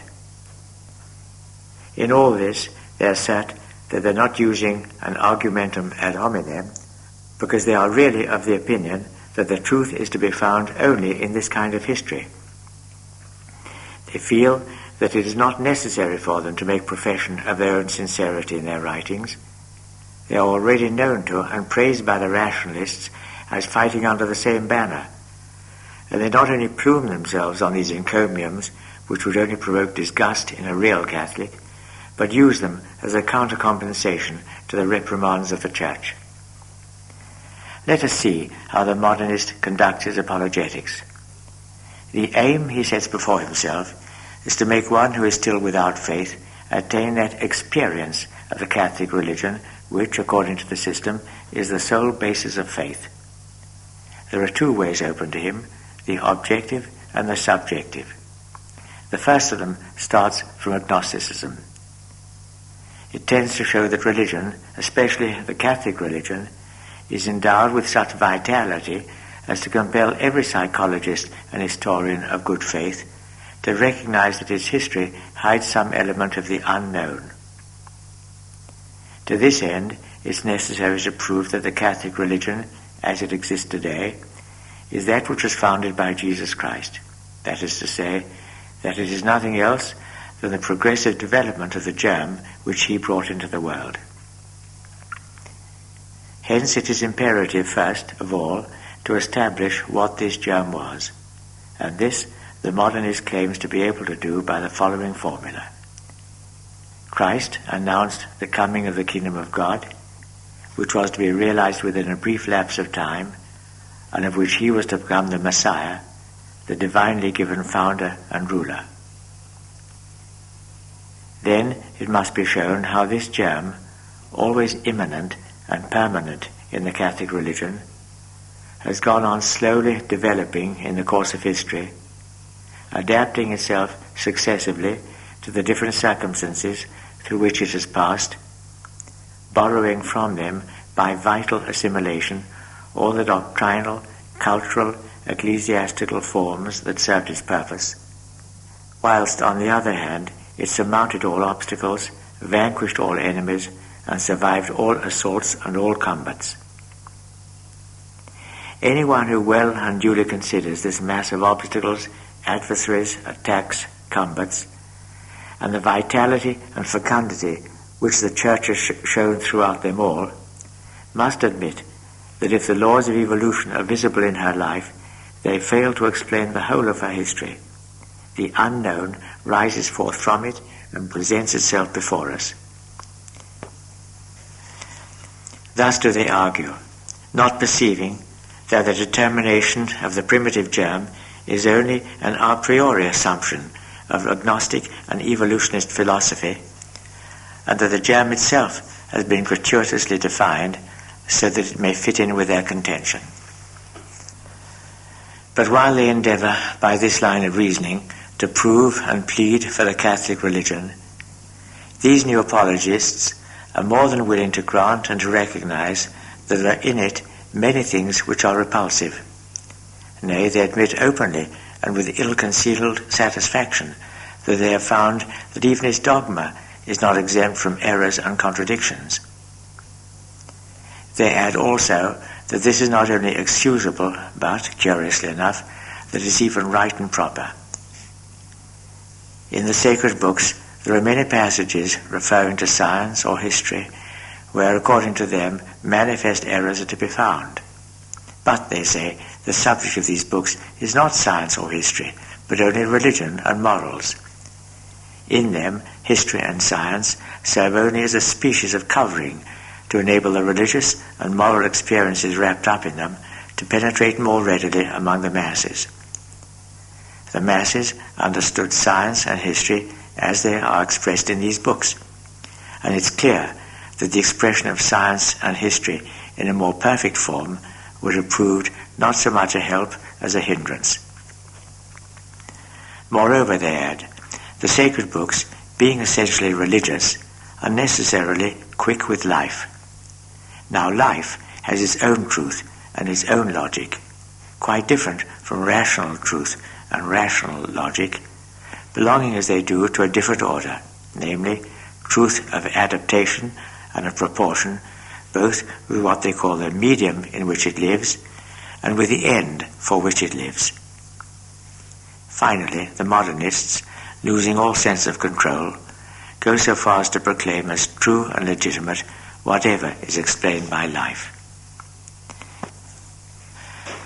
We, venerable brethren, for whom there is but one and only truth, and who hold that the sacred books, written under the inspiration of the Holy Ghost, have God for their author, declare that this is equivalent to attributing to God himself the lie of utility or officious lie. And we say with St. Augustine, in an authority so high, admit but one officious lie, and there will not remain a single passage of those apparently difficult to practice or to believe, which on the same most pernicious rule may not be explained as a lie uttered by the author willfully and to serve a purpose. And thus it will come about, the Holy Doctor continues, that everybody will believe and refuse to believe what he likes or dislikes in them, namely the Scriptures.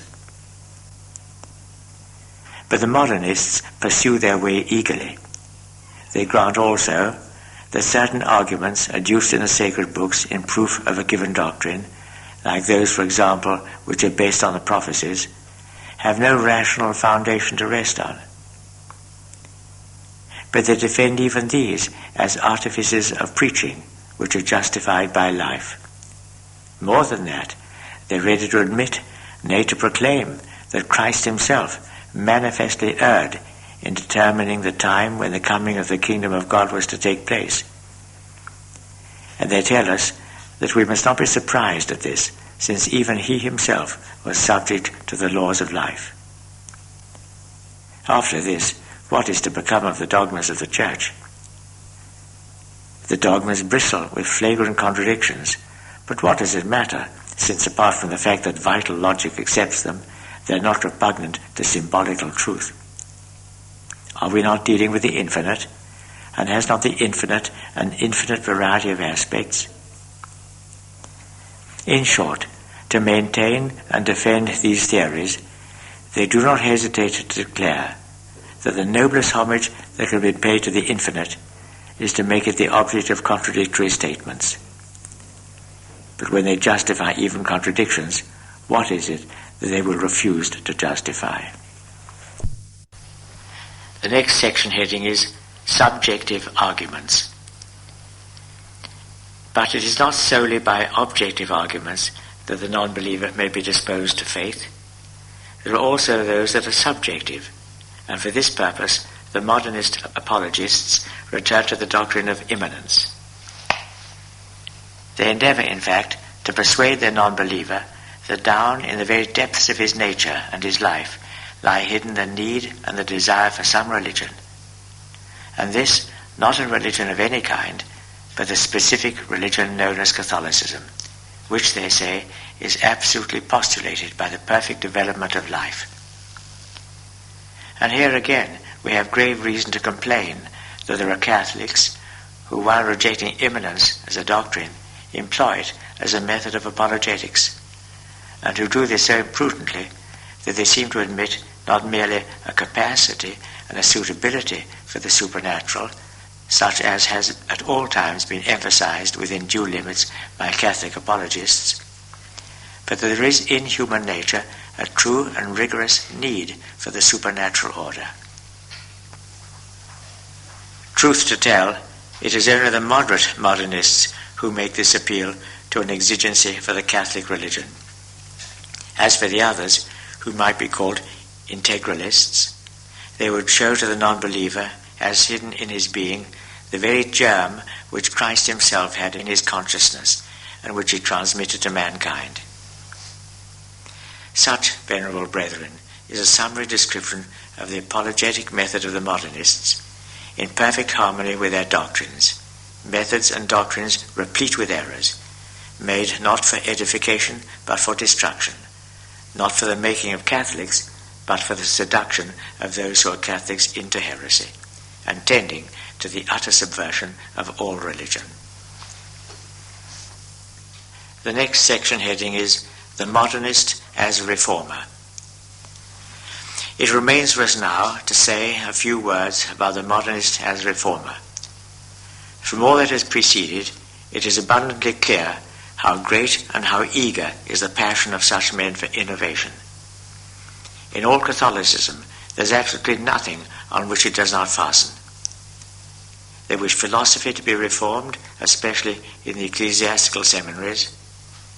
They wish the scholastic philosophy to be relegated to the history of philosophy and to be classed among obsolete systems, and the young men to be taught modern philosophy, which alone is true and suited to the times in which we live. They desire the reform of theology. Rational theology is to have modern philosophy for its foundation, and positive theology is to be founded on the history of dogma. As for history, it must be written and taught only according to their methods and modern principles. Dogmas and their evolution, they affirm, are to be harmonized with science and history. In the Catechism, no dogmas are to be asserted except those that have been reformed and are within the capacity of the people. Regarding worship, they say, the number of external devotions is to be reduced, and steps must be taken to prevent their further increase, though indeed some of the admirers of symbolism are disposed to be more indulgent on this head. They cry out that ecclesiastical government requires to be reformed in all its branches, but especially in its disciplinary and dogmatic departments. They insist that both outwardly and inwardly it must be brought into harmony with the modern conscience, which now wholly tends towards democracy. A share in ecclesiastical government should therefore be given to the lower ranks of the clergy and even to the laity, and authority which is too much concentrated should be decentralized. The Roman congregations, and especially the Index and the Holy Office, must be likewise modified. The ecclesiastical authority must alter its line of conduct in the social and political world. While keeping outside political organizations, it must adapt itself to them in order to penetrate them with its spirit. With regard to morals, they adopt the principle of the Americanists that the active virtues are more important than the passive and are to be more encouraged in practice. They ask that the clergy should return to their primitive humility and poverty, and that in their ideas and action they should admit the principles of modernism. And there are some who, gladly listening to the teaching of their Protestant masters, would desire the suppression of the celibacy of the clergy. What is there left in the Church which is not to be reformed by them and according to their principles? Section heading, Modernism, the synthesis of all heresies. It may perhaps seem to some, venerable brethren, that we have dwelt at too great length on this exposition of the doctrines of the modernists. But it was necessary that we should do so, both in order to meet their customary charge that we do not understand their ideas, and to show that their system does not consist in scattered and uncollected theories, but, as it were, in a closely connected whole, so that it is not possible to admit one without admitting all. For this reason, too, we have had to give to this exposition a somewhat didactic form, and not to shrink from employing certain unwonted terms which the modernists have brought into use. And now, with our eyes fixed upon the whole system, no one will be surprised that we should define it to be the synthesis of all heresies. Undoubtedly, were anyone to attempt the task of collecting together all the errors that have been broached against the faith, and to concentrate into one the sap and substance of them all, he could not succeed in doing so better than the modernists have done.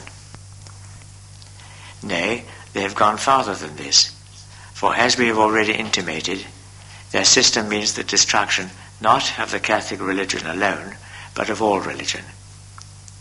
Hence the rationalists are not wanting in their applause, and the most frank and sincere among them congratulate themselves in having found in the modernists the most valuable of all allies. Let us turn for a moment, venerable brethren, to that most disastrous doctrine of agnosticism.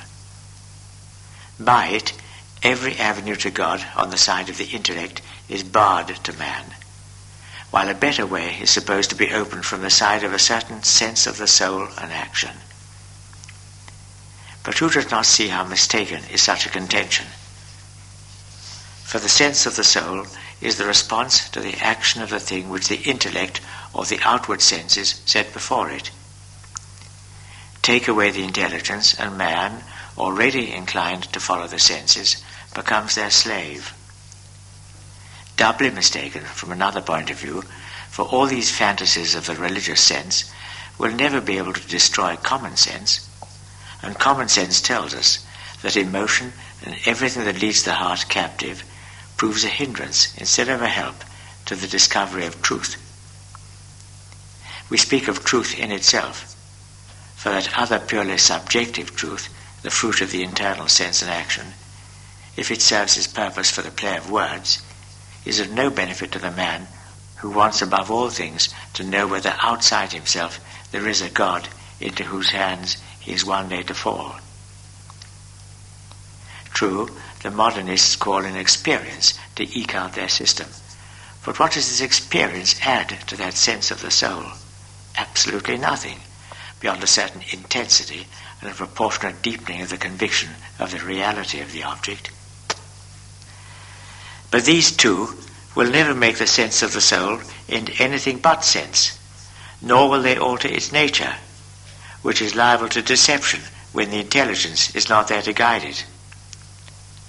On the contrary, they but confirm and strengthen this nature, for the more intense the sense is, the more it is really sense. And as we are here dealing with religious sense and the experience involved in it, it is known to you, venerable brethren, how necessary in such a matter is prudence, and the learning by which prudence is guided.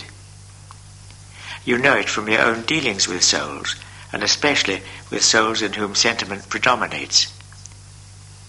You know it also from your reading of works of ascetical theology, works for which the modernists have but little esteem, but which testify to a science and a solidity far greater than theirs, and to a refinement and subtlety of observation far beyond any which the modernists take credit to themselves for possessing.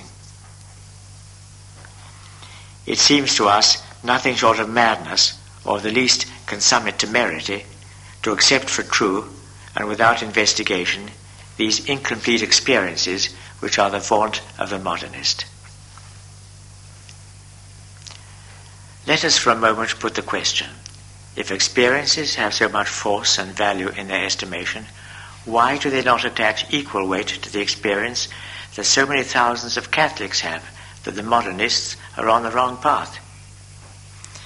Is it that the Catholic experiences are the only ones which are false and deceptive?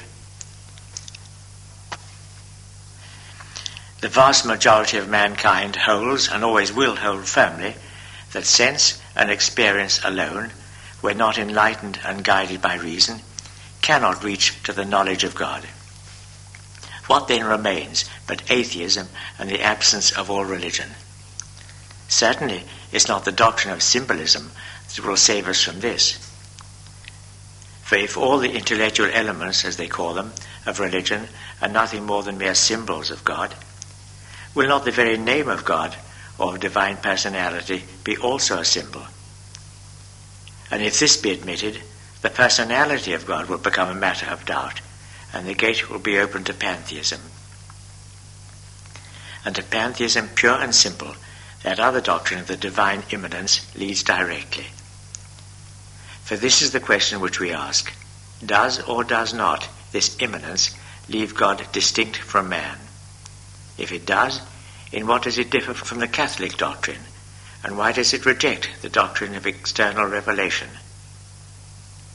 If it does not, it is pantheism. Now the doctrine of immanence, in the modernist acceptation, holds and professes that every phenomenon of a conscience proceeds from man as man. The rigorous conclusion from this is the identity of man with God, which means pantheism.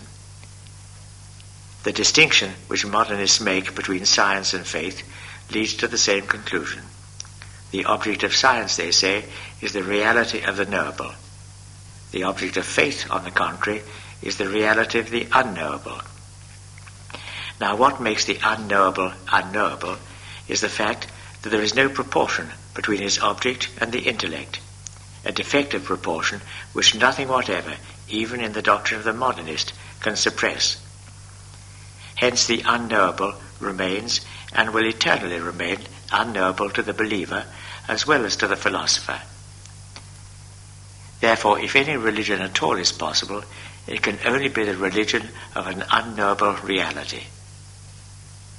And why this religion might not be that soul of the universe, of which certain rationalists speak, is something which certainly does not seem to us apparent.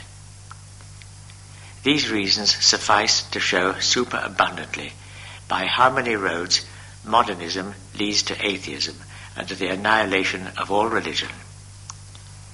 The era of Protestantism made the first step on this path, that of modernism makes the second, atheism makes the next.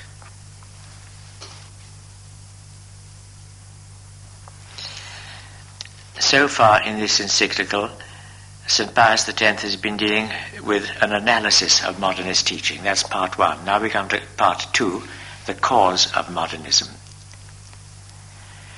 To penetrate still deeper into the meaning of modernism and to find a suitable remedy for so deep a sore, it behoves us, venerable brethren, to investigate the causes which have engendered it and which foster its growth. That the proximate and immediate cause consists in an error of the mind cannot be open to doubt. We recognize that the remote causes may be reduced to two, curiosity and pride. Curiosity by itself, if not prudently regulated, suffices to account for all errors.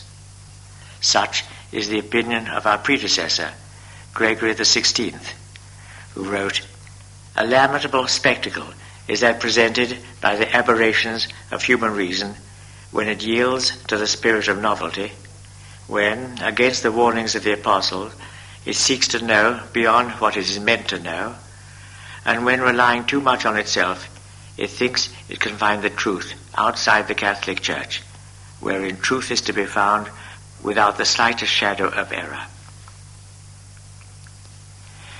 But it is pride which exercises an incomparably greater sway over the soul to blind it and lead it into error, and pride sits in modernism as in its own house, finding sustenance everywhere in its doctrines and lurking in its every aspect. It is pride which fills modernists with that self-assurance by which they consider themselves and pose as the rule for all. It is pride which puffs them up with that vainglory which allows them to regard themselves as the sole possessors of knowledge and makes them say, elated and inflated with presumption, "We are not as the rest of men," and which, lest they should seem as other men, leads them to embrace and to devise novelties even of the most absurd kind. It is pride which rouses in them the spirit of disobedience and causes them to demand a compromise between authority and liberty. It is owing to their pride that they seek to be reformers of others while they forget to reform themselves, and that they are found to be utterly wanting in respect for authority, even for the supreme authority. Truly, there is no road which leads so directly and so quickly to modernism as pride. When a Catholic layman or a priest forgets the precept of the Christian life, which obliges us to renounce ourselves if we would follow Christ, and neglects to tear pride from his heart, then it is he who most of all is a fully ripe subject for the errors of modernism. For this reason, venerable brethren, it will be your first duty to resist such victims of pride, to employ them only in the lowest and obscurest offices. The higher they try to rise, the lower let them be placed, so that the lowliness of their position may limit their power of causing damage. Examine most carefully your young clerics by yourselves and by the directors of your seminaries, and when you find the spirit of pride amongst them, reject them without compunction from the priesthood. Would to God that this had always been done with the vigilance and constancy which were required. If we pass on from the moral to the intellectual causes of modernism, The first and the chief which presents itself is ignorance. Yes, these very modernists who seek to be esteemed as doctors of the Church, who speak so loftily of modern philosophy and show such contempt for scholasticism, have embraced the one with all its false glamour precisely because the ignorance of the other has left them without the means of being able to recognize confusion of thought and to refute sophistry. Their whole system, containing as it does errors so many and so great, has been born of the union between faith and false philosophy. Next section heading, Methods of Propagandism. Would that they had but displayed less zeal and energy in propagating it. But such is their activity and their unwearying labour on behalf of their cause, that one cannot but be pained to see them waste such energy in endeavouring to ruin the Church, when they might have been of such service to her had their efforts been better directed. Their artifices to delude men's minds are of two kinds.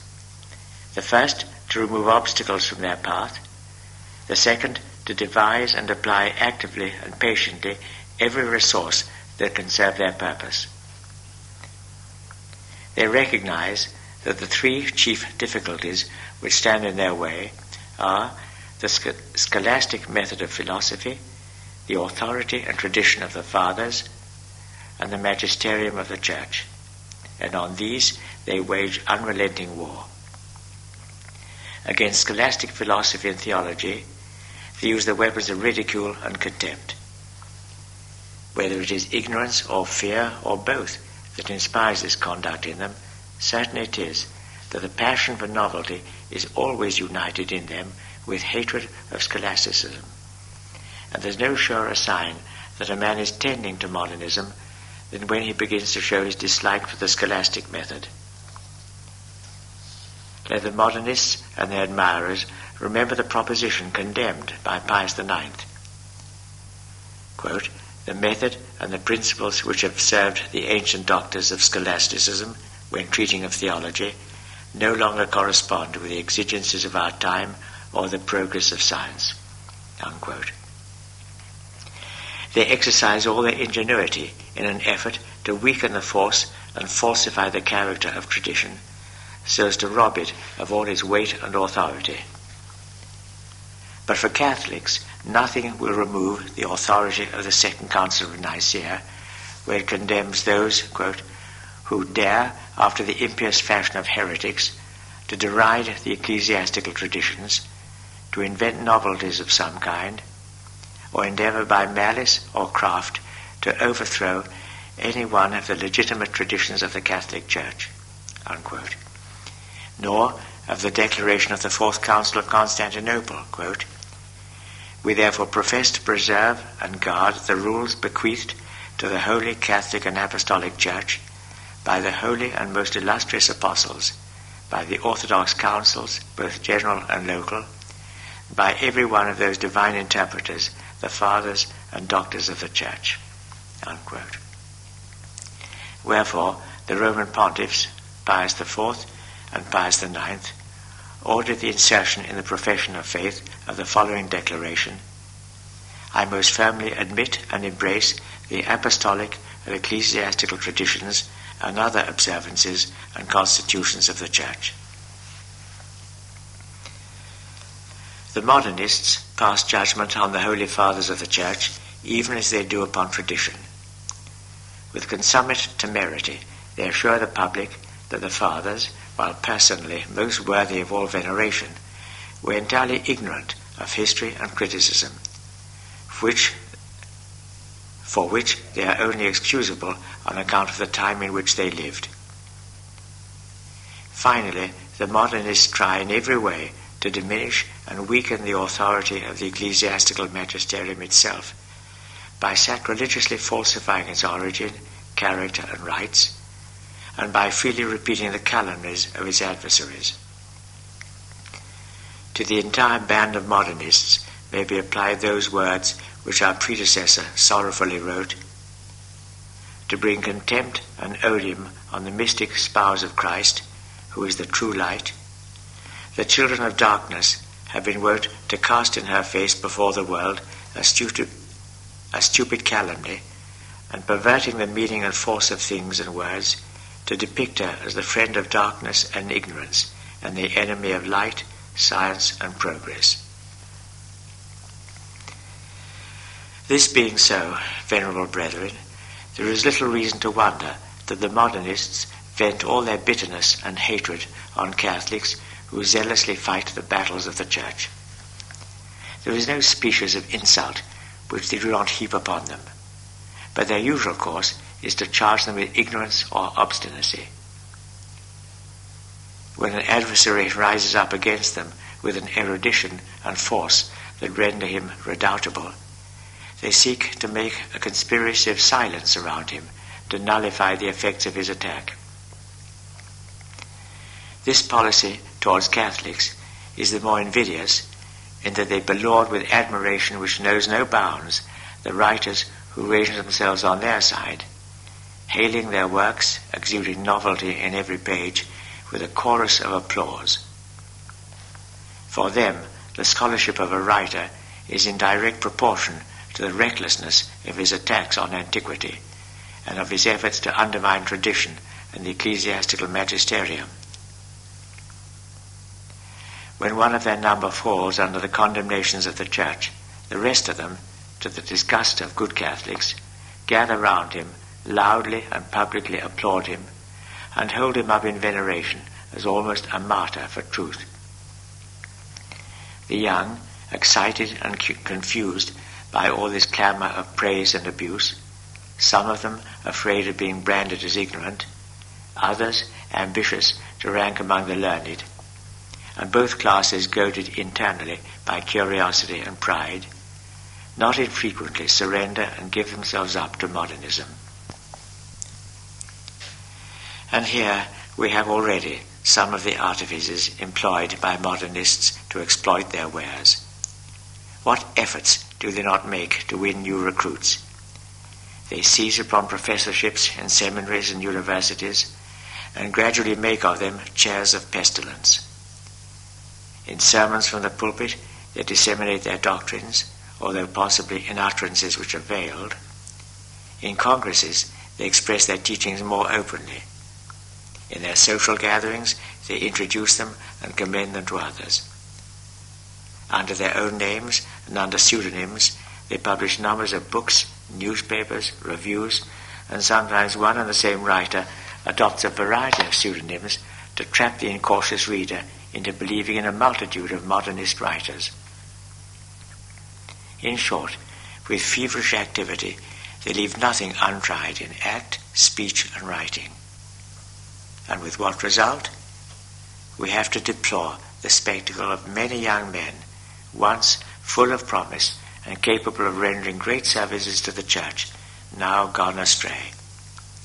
It is also subject of grief to us that many others, who, while they certainly do not go so far as the former, have yet been so infected by breathing a poisoned atmosphere as to think, speak, and write with a degree of laxity which ill becomes a Catholic. They are to be found among the laity and in the ranks of the clergy, and they are not wanting even in the last place where one might expect to meet them, in religious communities. If they treat of biblical questions, it's upon modernist principles. If they write history, they carefully and with ill-concealed satisfaction drag into the light, on the plea of telling the whole truth, everything that appears to cast a stain upon the Church. Under the sway of certain a priori conceptions, they destroy as far as they can the pious traditions of the people, and bring into disrespect certain relics highly venerable from their antiquity. They are possessed by the empty desire of having their names upon the lips of the public, and they know they would never succeed in this were they to say only what has always been said by all men. Meanwhile, it may be that they persuaded themselves that in all this they are really serving God and the Church. In reality, they only offend both, less perhaps by their works in themselves than by the spirit in which they write, and by the encouragement they thus give to the aims of the modernists. The third and last section in this encyclical letter, Pascendi, it's entitled Remedies. Against this host of grave errors and its secret and open advance, our predecessor, Leo XIII of happy memory, worked strenuously both in his words and his acts, especially as regards the study of the Bible. But as we have seen, the modernists are not easily deterred by such weapons. With an affectation of great submission and respect, they proceeded to twist the words of the pontiff to their own sense, while they described his actions as directed against others than themselves. Thus, the evil has gone on increasing from day to day.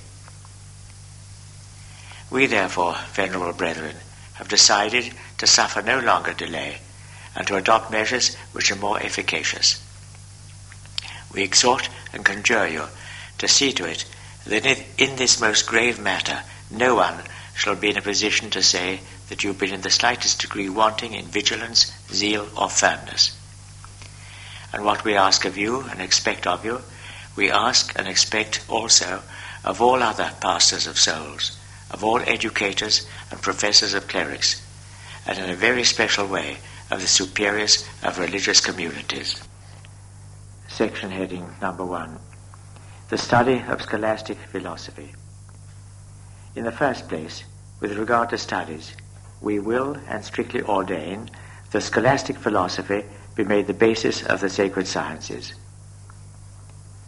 It goes without saying that, to quote Leo XIII, if anything is met with among the scholastic doctors which may be regarded as something investigated with an excess of subtlety, or taught without sufficient consideration, anything which is not in keeping with the certain results of later times, anything, in short, which is altogether destitute of probability, we have no desire whatever to propose it for the imitation of present generations." Unquote. And let it be clearly understood above all things that when we prescribe scholastic philosophy, we understand chiefly that which the angelic doctor has bequeathed to us. And we therefore declare that all the ordinances of our predecessor on this subject continue fully in force, and as far as may be necessary, we do decree anew and confirm and order they shall be strictly observed by all. When he says angelic doctor, he means, of course, St. Thomas Aquinas. In seminaries where they have been neglected, it will be for the bishops to exact and require their observance in the future. And let this apply also to the superiors of religious orders. Further, we admonish professors to bear well in mind that they cannot set aside St. Thomas, especially in metaphysical questions, without grave disadvantage. On this philosophical foundation, the theological edifice is to be carefully raised. Propose the study of theology, venerable brethren, by all means in your power, so that your clerics, on leaving the seminaries, may carry with them a deep admiration and love of it, and always find in it a source of delight. For, as Leo XIII said, in the vast and varied abundance of studies opening before the mind desirous of truth, it is known to everyone that theology occupies such a commanding place that, according to an ancient adage of the wise, it is the duty of the other arts and sciences to serve it and to wait upon it after the manner of handmaidens. Unquote.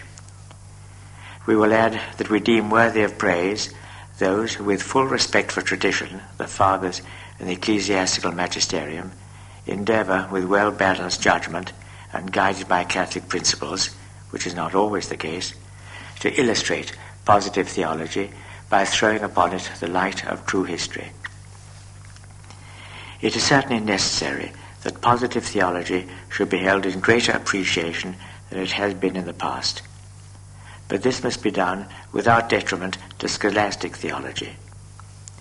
And those are to be disapproved as modernists who exalt positive theology in such a way as to seem to despise the scholastic.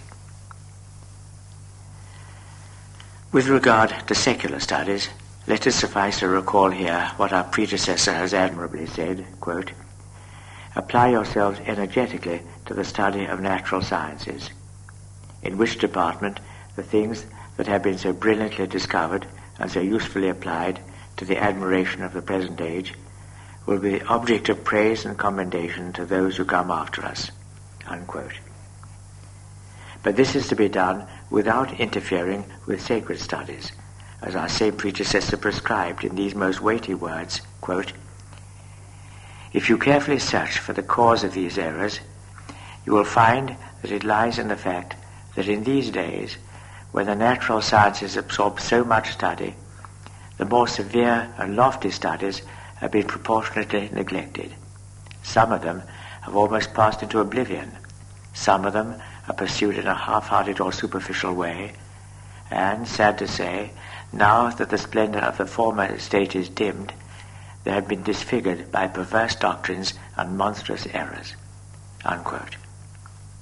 We ordain, therefore, that the study of natural sciences in the seminaries be carried out according to the law. Section heading number 2, Practical Applications.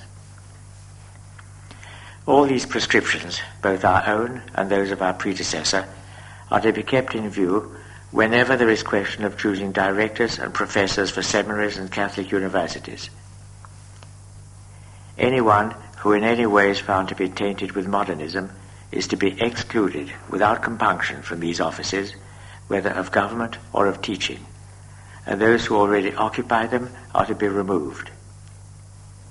The same policy is to be adopted towards those who openly or secretly lend countenance to modernism, either by extolling the modernists and excusing their culpable conduct, or by carping at scholasticism and the fathers and the magisterium of the Church, or by refusing obedience to ecclesiastical authority in any of its depositories, and towards those who show a love of novelty in history, archaeology, biblical exegesis, and finally, towards those who neglect the sacred sciences or appear to prefer to them the secular. In all this question of studies, venerable brethren, you cannot be too watchful or too constant, but most of all in the choice of professors, for as a rule the students are modelled after the pattern of their masters. Strong in the consciousness of your duty, always act in this matter with prudence and with vigour. Equal diligence and severity are to be used in examining and selecting candidates for holy orders. Far, far from the clergy be the love of novelty. God hateth the proud and the obstinate mind. For the future, the doctorate of theology and canon law must never be conferred on anyone who has not first of all made the regular course of scholastic philosophy. If conferred, it shall be held as null and void. The rules laid down in 1896 by the Sacred Congregation of Bishops and Regulars for the clerics, both secular and regular, of Italy, concerning the frequenting of the universities, we now decree to be extended to all nations. Clerics and priests inscribed in a Catholic institute or university must not in the future follow in civil universities those courses for which there are chairs in the Catholic institutes to which they belong. If this has been permitted anywhere in the past, we ordain that it be not allowed for the future. Let the bishops who form the governing board of such Catholic institutes or universities watch with all care that these our commands are constantly observed. Section heading number 3, Episcopal Vigilance over Publications. It is also the duty of the bishops to prevent writings of modernists, or whatever savours of modernism or promotes it, from being read when they have been published, and to hint at their publication when they have not. No books or papers or periodicals whatever of this kind are to be permitted to seminarists or university students. The injury to them would not be less than that which is caused by immoral reading. Nay, it would be greater, for such writings poison Christian life at its very fount. The same decision is to be taken concerning the writings of some Catholics, who, though not evilly disposed themselves, are ill-instructed in theological studies and imbued with modern philosophy, and strive to make this harmonize with the faith, and, as they say, to turn it to the profit of the faith. The name and reputation of these authors cause them to be read without suspicion, and they are therefore all the more dangerous in gradually preparing the way for modernism. To add some more general directions, venerable brethren, in a matter of such moment, we order that you do everything in your power to drive out of your diocese, even by solemn interdict, any pernicious books that may be in circulation there. The Holy See neglects in no means to remove writings of this kind, but their number has now grown to such an extent that it is hardly possible to subject them all to censure. Hence it happens sometimes that the remedy arrives too late, for the disease has taken root during the delay. We will, therefore, that the bishops, putting aside all fear and the prudence of the flesh, despising the clamour of evil men, shall gently, by all means, but firmly, do each his own part in this work, remembering the injunctions of Leo XIII in the Apostolic Constitution Officiorum, quote, "Let the ordinaries, acting in this also as delegates of the Apostolic See, exert themselves to proscribe and to put out of reach of the faithful injurious books or other writings printed or circulated in their diocese." Unquote. In this passage, the bishops, it is true, receive an authorization, but they have also a charge laid upon them. Let no bishop think that he fulfills this duty by denouncing to us one or two books, while a great many others of the same kind are being published and circulated. Nor are you to be deterred by the fact that a book has obtained elsewhere the permission which is commonly called the imprimatur, both because this may be merely simulated, and because it may have been granted through carelessness, or too much indulgence, or excessive trust placed in the author, which last has perhaps sometimes happened in the religious orders. Besides, just as with the same food does not agree with everyone, it may happen that a book, harmless in one place, may, on account of the different circumstances, be hurtful in another. Should a bishop, therefore, after having taken the advice of prudent persons, deem it right to condemn any of such books in his diocese, we give him ample faculty for the purpose, and we lay upon him the obligation of doing so. Let all this be done in a fitting manner, and in certain cases it will suffice to restrict the prohibition to the clergy. But in all cases it will be obligatory on Catholic booksellers not to put on sale books condemned by the bishop. And while we are treating of this subject, we wish the bishops to see to it that booksellers do not, through desire for gain, engage in evil trade. It is certain that in the catalogues of some of them, the books of the modernists are not infrequently announced with no small praise. If they refuse obedience, let the bishops, after due admonition, have no hesitation in depriving them of the title of Catholic booksellers. This applies, and with still more reason, to those who have the title of Episcopal booksellers. If they have that of Pontifical booksellers, let them be denounced to the Apostolic See. Finally, we remind all of Article 26 of the above-mentioned Constitution Officiorum, quote, "All those who have obtained an apostolic faculty to read and keep forbidden books are not thereby authorized to read and keep books and periodicals forbidden by the local ordinaries, unless the apostolic faculty expressly concedes permission to read and keep books condemned by any one whomsoever." Unquote.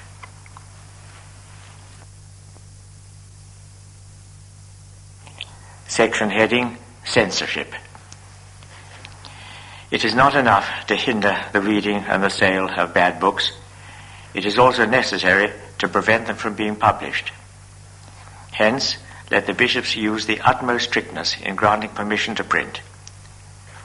Under the rules of the Constitution Officiorum, many publications require the authorization of the ordinary, and in certain dioceses, since the bishop cannot personally make himself acquainted with them all, it has been the custom to have a suitable number of official censors for the examination of writings.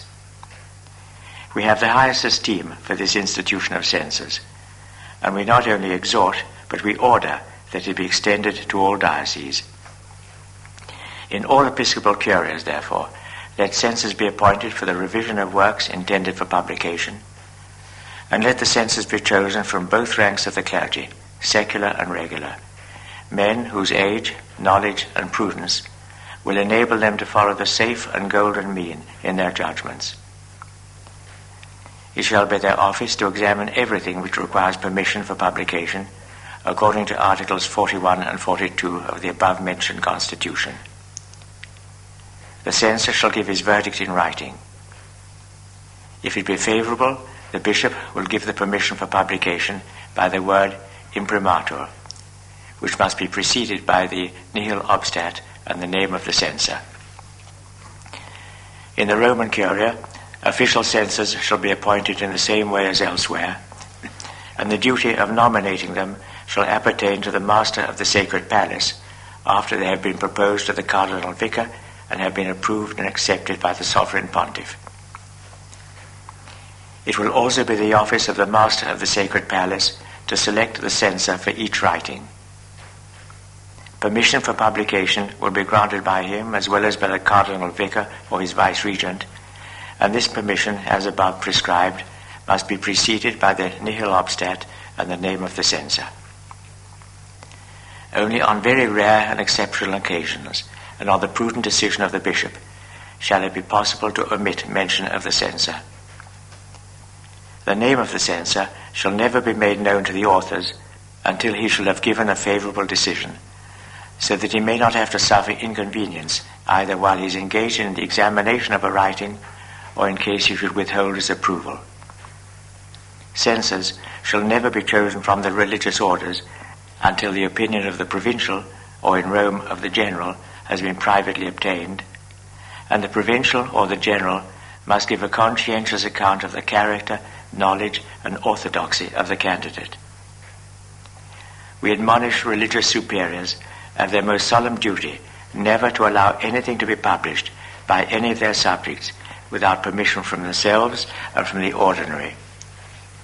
Finally, we affirm and declare that the title of censor, with which a person may be honoured, has no value whatever, and can never be adduced to give credit to the private opinions of him who holds it.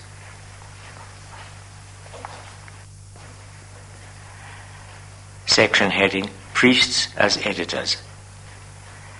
Having said this much in general, we now ordain in particular a more careful observance of Article 42 of the above-mentioned Constitution Officiorum, according to which, quote, it is forbidden to secular priests, without the previous consent of the ordinary, to undertake the editorship of papers or periodicals, unquote. This permission shall be withdrawn from any priest who makes a wrong use of it after having received an admonition thereupon. With regard to priests who are correspondents or collaborators of periodicals, as it happens not infrequently that they contribute matter infected with modernism to their papers or periodicals, let the bishop see to it that they do not offend in this manner, and if they do, let them warn the offenders and prevent them from writing. We solemnly charge in like manner the superiors of religious orders that they fulfill the same duty, and should they fail in it, let the bishops make due provision with authority from the Supreme Pontiff. Let there be, as far as this is possible, a special censor for newspapers and periodicals written by Catholics. It shall be his office to read in due time each number after it has been published, and if he find anything dangerous in it, let him order that it be corrected as soon as possible. The bishop shall have the same right even when the censor has seen nothing objectionable in a publication. Section heading, Congresses. We have already mentioned congresses and public gatherings as among the means used by the modernists to propagate and defend their opinions. In the future, bishops shall not permit congresses of priests except on very rare occasions. When they do permit them, it shall only be on condition that matters appertaining to the bishops or the apostolic see be not treated in them, and that no resolutions or petitions be allowed that would imply a usurpation of sacred authority, and that absolutely nothing be said in them which savours of modernism, Presbyterianism, or laicism. At congresses of this kind, which can only be held after permission in writing has been obtained in due time and for each case, it shall not be lawful for priests of other dioceses to be present without the written permission of their ordinary. Further, no priest must lose sight of the solemn recommendation of Leo XIII, quote, "Let priests hold as sacred the authority of their pastors. Let them take it for certain that the sacerdotal ministry, if not exercised under the guidance of the bishops, can never be either holy, nor very fruitful, nor worthy of respect." Unquote. Section heading, Diocesan Vigilance Committees. But of what avail, venerable brethren, would be all our commands and prescriptions if they be not dutifully and firmly carried out? In order that this may be done, it has seemed expedient to us to extend to all dioceses the regulations which the bishops of Umbria, with great wisdom, laid down for theirs many years ago. In order, they say, to extirpate the errors already propagated and to prevent their further diffusion, and to remove those teachers of impiety through whom the pernicious effects of such diffusion are being perpetuated, this sacred assembly, following the example of St. Charles Borromeo, has decided to establish in each of the dioceses a council consisting of approved members of both branches of the clergy, which shall be charged with the task of noting the existence of errors and the devices by which new ones are introduced and propagated, and to inform the bishop of the whole, so that he may take counsel with them as to the best means for suppressing the evil at the outset and preventing its spreading for the ruin of souls, or worse still, gaining strength and growth. That was from the Acts of the Congress of the Bishops of Umbria, November 1849. We decree, therefore, that in every diocese a council of this kind, which we are pleased to name the Council of Vigilance, be instituted without delay. The priests called to form part in it shall be chosen somewhat after the manner above prescribed for the censors, and they shall meet every 2 months on an appointed day in the presence of the bishop. They shall be bound to secrecy as to their deliberations and decisions, and in their functions shall be included the following: they shall watch most carefully for every trace and sign of modernism, both in publications and in teaching, and to preserve it from the clergy and the young, they shall take all prudent, prompt, and efficacious measures.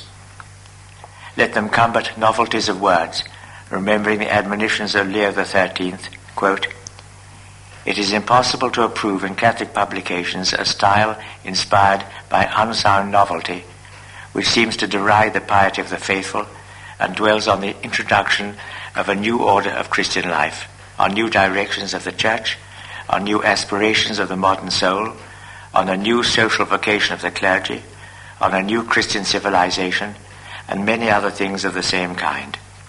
Unquote. Language of the kind here indicated is not to be tolerated either in books or in lectures. The councils must not neglect the books treating of the pious traditions of different places or of sacred relics.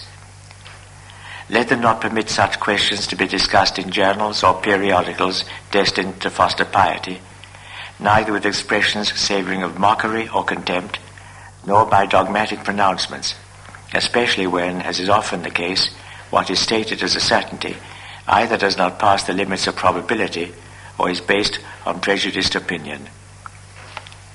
Concerning sacred relics, let this be the rule: if bishops, who alone are judges in such matters, know for certain that a relic is not genuine, let them remove it at once from the veneration of the faithful. If the authentications of a relic happen to have been lost through civil disturbances or in any other way, let it not be exposed for public veneration until the bishop has verified it. The argument of prescription or well-founded presumption is to have weight only when devotion to a relic is commendable by reason of its antiquity, according to the sense of the decree issued in 1896 by the Congregation of Indulgences and Sacred Relics, quote, "Ancient relics are to retain the veneration they have always enjoyed, except when in individual instances there are clear arguments that they are false or supposititious," unquote. In passing judgment on pious traditions, let it always be borne in mind that in this matter the Church uses the greatest prudence, and that she does not allow traditions of this kind to be narrated in books except with the utmost caution and with the insertion of the declaration imposed by Urban VIII. And even then, she does not guarantee the truth of the fact narrated. She simply does not forbid belief in things for which human evidence is not wanting. On this matter, the Sacred Congregation of Rites, 30 years ago, decreed as follows, quote, "These apparitions or revelations have neither been approved nor condemned by the Holy See, which has simply allowed them to be believed on purely human faith, on the tradition which they relate, corroborated by testimony and documents worthy of credence," unquote. Anyone who follows this rule has no cause to fear. For the devotion based on any apparition, in as far as it regards the fact itself, that is to say, insofar as the devotion to it is relative, always implies the condition of the fact being true, while in as far as it is absolute, it is always based on the truth, seeing that its object is the persons of the saints who are honored. The same is true of relics. Finally, we entrust to the councils of vigilance the duty of overlooking assiduously and diligently social institutions, as well as writings on social questions, so that they may harbour no trace of modernism, but obey the prescriptions of the Roman pontiffs. Section heading, Triennial Returns.